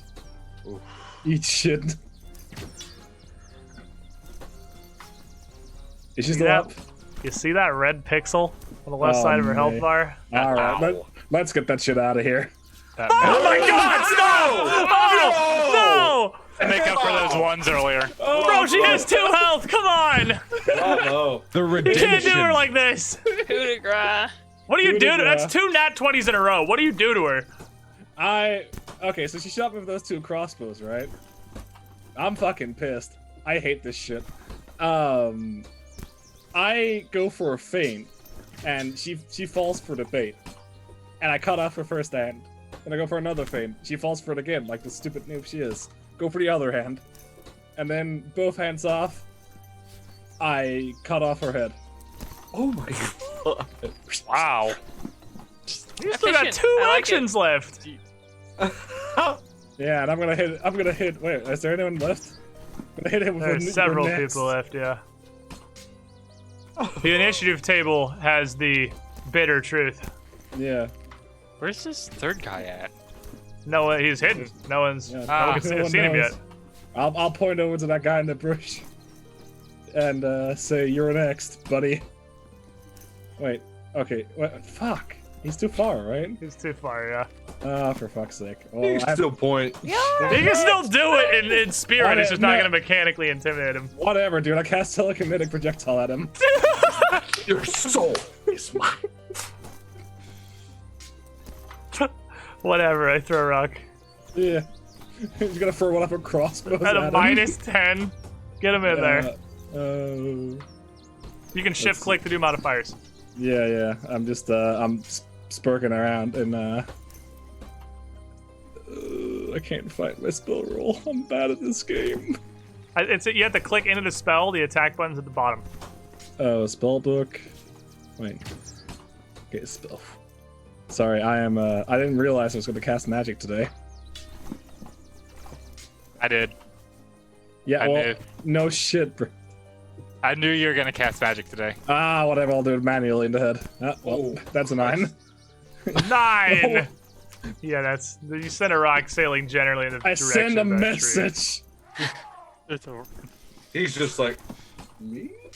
That crossbow's gone. And your turn. Oh yeah, right. I didn't want to be this person, the one holding up the turns. But So here down I am. at the far southern side here, the 2 that Barkbeard had engaged are still loosing their bolts, though this one didn't manage to hide very well. So you're not flat-footed to his attacks. 29 on the first shot. And 29 does not hit. I have my shield around, and it just thunks into my shield. He's kind of retreating backwards, shield raised. Second shot for a 19, and third for a 14. The salvo of arrows raining down around Barkbeard. Not really able to land or threaten him much anymore. And Ara. Ara is Weird going ghost. to. I'm a ghost, and ghosts go boo. It is And true. the ghost does this hit at him because we gave myself an NPC sheet. So So 25 will hit. 25 will hit. It deals 14 fire damage, and he takes 1d4 persistent fire damage. Okie dokie. And then Ghost go boo. 20 to hit. 20 is not going to hit him. He's going to be able to scramble all the way to that one. Okay. I go boo. All right, Can't actually Darkbeard. talk. Okay, I am going to run past Arbus and run towards this. I see as I'm kind of running back with my shield raised, I notice this corpse over here. I can't really get to it. How do I get to this thing? Give me the corpse. Give me Oh, I can't go over it. Darn it. Okay. Stop So I'm moving! going- There. I'm trying to get on top of the corpse. So basically, so I see this corpse and I kind of dial in and zero into the corpse, heading and wrap all of my roots around it, kind of constricting this corpse, trying to like, and you hear this almost inhaling noise as I just look like I'm kind of crushing this corpse. But you don't really see anything happen. Nothing really ends up. Yeah, the vacuum cleaner, exactly. But I do crush it hard enough that blood kind of starts seeping out of this corpse. Oh my god! But nothing really happens. And so Don't worry about it. Something. Nothing happened. That's something. he's, but he's frustrated. So this, That's his excuse. Stomp on the dead guy, apparently. this, I don't know how this works.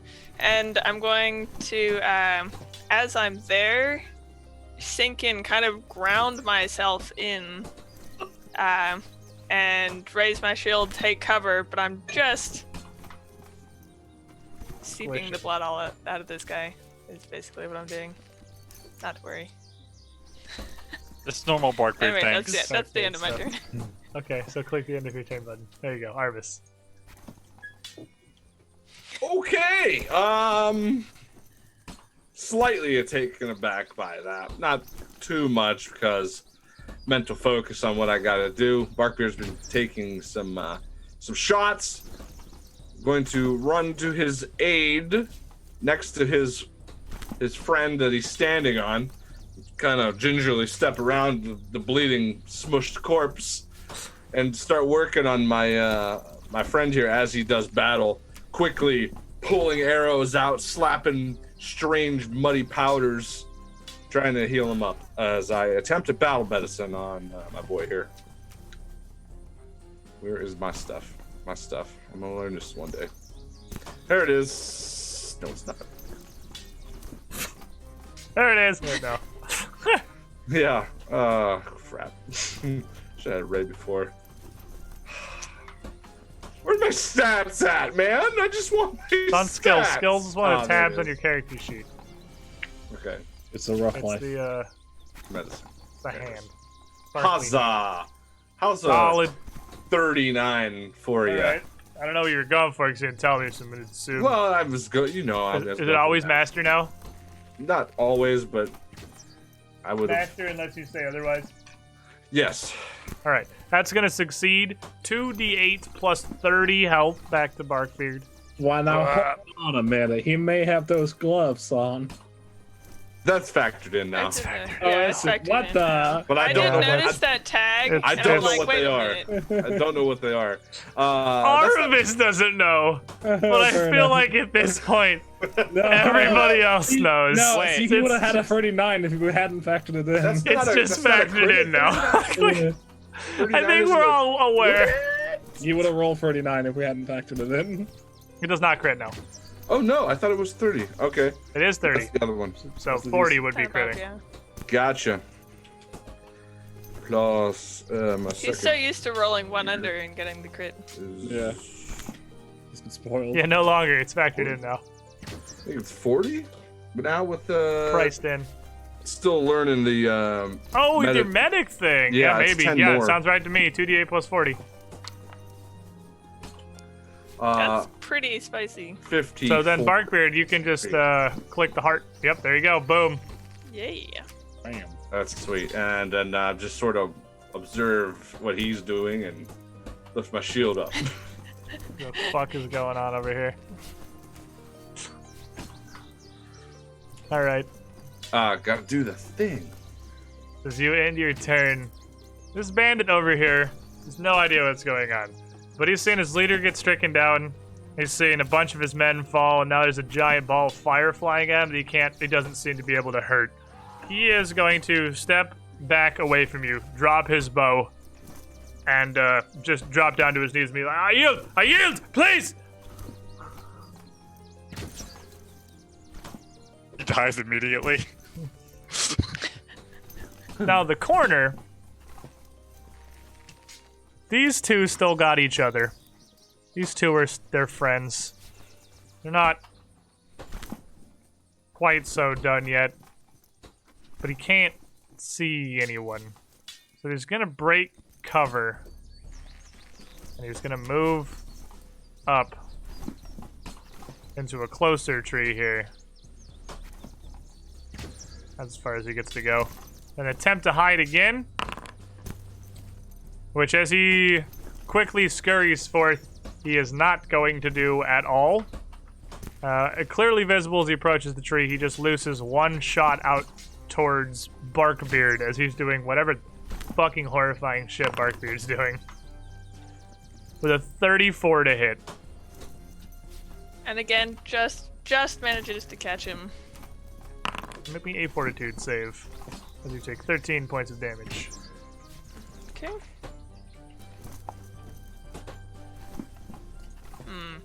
Can I use my session reel? I forgot to use it. Yeah, you can use this, Cheryl. That's much better. Zerg. Okay, good.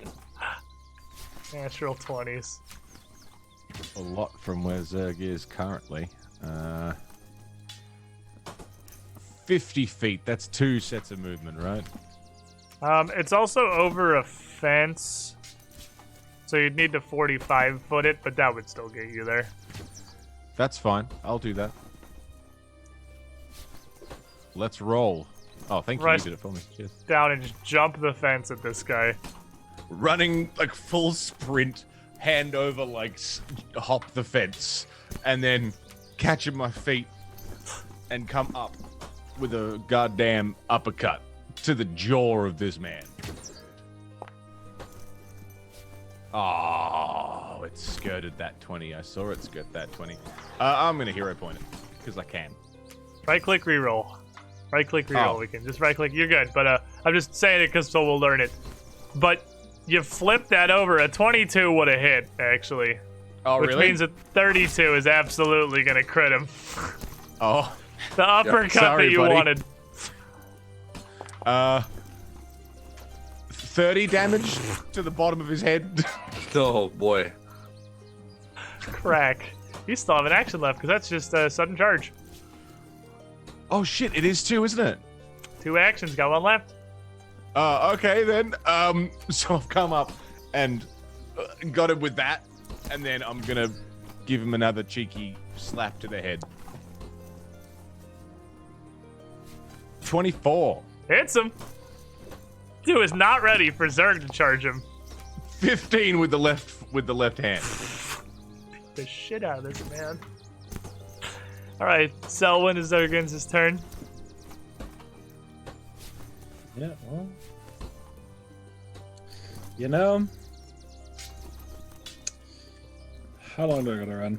Oh well, two actions. That leaves me enough to slap him twice. What's up there, buddy? How's it Go to hanging? the tree and just butcher this guy. How's it going? You have a good day? Oh If no. not, I'll stab you. 24? 24 hits. And put him in people too. Not that it's gonna matter because I'll kill him. Wah! Damn it. Alright. Can't do it twice. Never He mind. let the power go to his head. Yeah. Unlucky. Unlucky. This guy down at the southern end of the far tree We still kind of got some cover here. Seeing you all coming in is going to loose a set of shots up towards Selwyn, and she ends up being the closer target here. First shot is a 19, as he's pretty shaken by the stuff that's happening. He did not sign up for this much difficulty robbing a damn circus. He didn't expect you guys to be like machine serial killers. Second arrow, however, dials it in, takes a deep breath, 28. That does connect, but I would like to give him ye old puppy eyes. No. Give me old puppy eyes. Sir, My birthday. I'm just a gnome. As you just used swords I'm just in a his gnome. friend.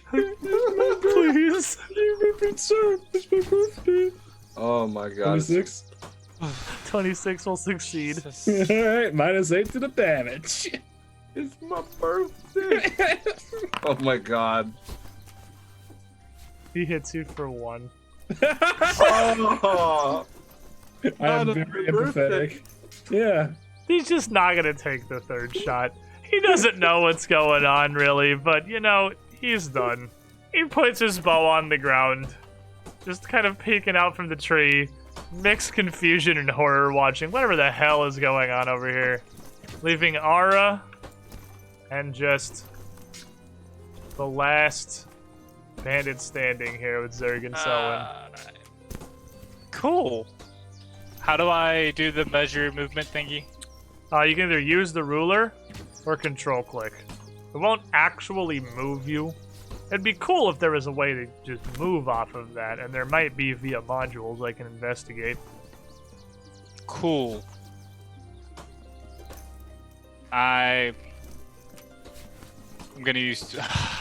I'm having issues. I'm gonna use 2 movement, 2 strides to go right here, because it's 50 foot strides. 50-foot strides. You show up next to this man. Actually, I have a little bit left over, right? That was only 75. You have a lot left over. I'm gonna go right there on the other side of Zerg. Wow, you fast. And last action, That was such a tease. a 27. 27 hits. That was a super tease. That was a 19. We all know it. Yeah. I'm gonna guess he also burst into flame. Yeah, 11, and then 1d4 persistent. Not that it matters. All right. And Oh, wait. boom. Intern. Oh, yeah. Barkbeard. Oh, look at you. I'm going to look at our. I don't know why this isn't working. What? But I'll unravel my roots from around this, just dripping in blood. And just slide, I guess, at this point, kind of slide my way down near where this guy is. Let's see here. Go down here. Like, well, you seem to be surrounded. Maybe you could take a deal. Why don't you get out of here? And I'm going to try an intimidation. Only 20. Only a I don't 20. have great intimidation, but you know, I feel like circumstances given. He does. He does appear to also be pretty done. He doesn't seem like he wants to play anymore. And with that, as he also shakily just kind of hand reaching back for the quiver, just lets go of his bow, lets it fall out of his grip, and just drop onto the ground next to him. He clearly is also no longer interested in fighting. The last 3 of these bandits realized pretty quickly that they are hilariously outmatched here. Very, very much overwhelmed. I made the wise decision to continue being alive. Although, he is still bleeding and also on fire. I throw dirt on him. That fixes both problems! Rub some dirt in it. So, as Ara resumes his form and The battle was quiet here. The rest of your circus, as you can look further down the caravan, you can see there were a couple more bandits. Just another 3, 4 scattered down the caravan that the rest of your crew were pretty handily able to take care of. I mean, between Asha and Blue and your freaking mammoth, you Tulips, not really a slouch, and Sniggles. Yeah, the bandits made a terrible mistake. They have woefully underestimated the combat prowess of a bunch of random fucking carnies. And this is a mistake they will not make again. But as he drops and you are just gonna kick some dirt at him, and he drops his bow and sort of panics, dropping to the ground, trying to put out this fire, ending up just laying there on his side, cradling his wounds, sort of looking up at the group of you standing around him.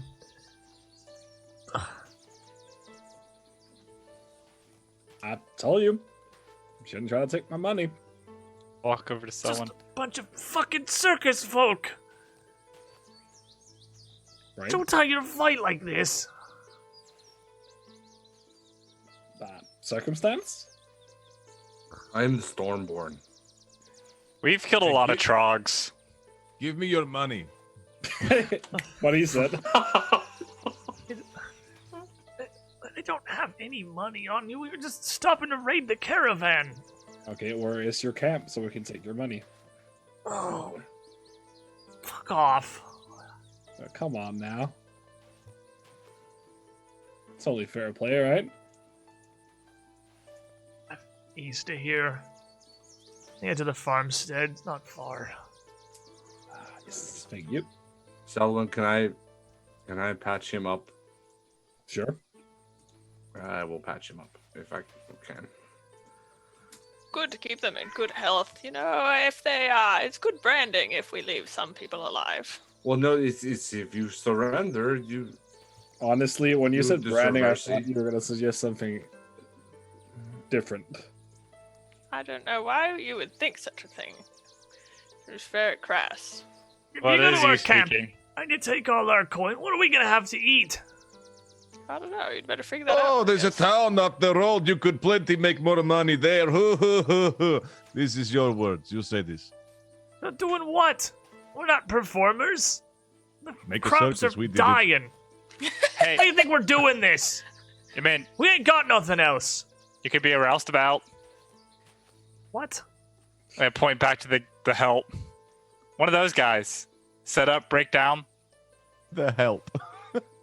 He kind of looks up the road to where his leader's incinerated, bleeding body is just kind of sprawled out across the path. It's not Fuck it, I could have glamorous. put food in my mouth. What do you think, Proud of Selwyn? you. No, I'm proud of you, Ara. Honestly, yeah, good idea. It is honest work. You It's a can lot of change fun. your life. Honest work, I might. You don't need to rob people on the road anymore. You can earn a wage and provide for yourself. And if you cause problems, we'll just take care of you. And Don't Then it scare won't the be a new problem to hire, anyone. Barkbeard. Yeah, come on now. Not gonna cause What? any trouble. If you'll feed us and put clothes on my back, I got no trouble doing whatever work you need. Cool. I'll go get Sig. As soon as you trot away. Hold got the still, group these of them cops here. are deep. But it sounds like there's still a camp that these bandits have. Not too far out to the east. And between the 3 surrendering survivors, only one of whom is, at this point, as your attention is focused elsewhere, desperately just trying to make a run for it. Well, I mean, that's good on him, right? He's, Good job. well, Either way. running out in the direction that your new roustabouts indicated. Well, So we it know where doesn't it's seem- going. Yeah, like either following him or with your new friend, it's going to be terribly difficult to head down to the source, which is something we can do next week. Oh. We're doing it. We're solving the foundry puzzle, guys. We're getting in there. We're learning the buttons. It's so goddamn cool. It really It's just is. so very different. It's so Yes. very, very different. But you know, practice makes perfect. And I think we get, honestly, not too many more combats under our belts here, and we'll be able to run this halfway decently. These bandits aren't the only ones who took some hits. You guys are all at least somewhat injured, and someone in Barkbeard in particular look like they could use some attention before you head off to find the source of this camp. Not to mention, you do still have an entire kind of startled and spooked series of caravans and draft animals who are going to take a little bit to settle down and get back under control anyway. Give you some time for a follow-up investigation. Chats, thank you all for coming. Thank you for being here. Thank you guys for hanging out. This Foundry, seriously, I'm so excited for how smooth this is going to be once we get it figured out. Like, it just seems like it's streamlined so much stuff. The only thing I really got to figure out is the GM view side of it is a little more complex, because I can only see out of one token at a time. Also, I learned a lot of things about walls today that I thought you could go through that it turns out you can't. It's a learning process. I got a big old checklist. I got 6 things on my checklist of stuff to hopefully take care of before we play next. But hopefully, we'll see you all then. Next Monday, 4 p.m. Eastern Time. The next show of the Circus Wayward Wonders. And the next 2 Perception episode of the Extinction Curse. Good night, everybody.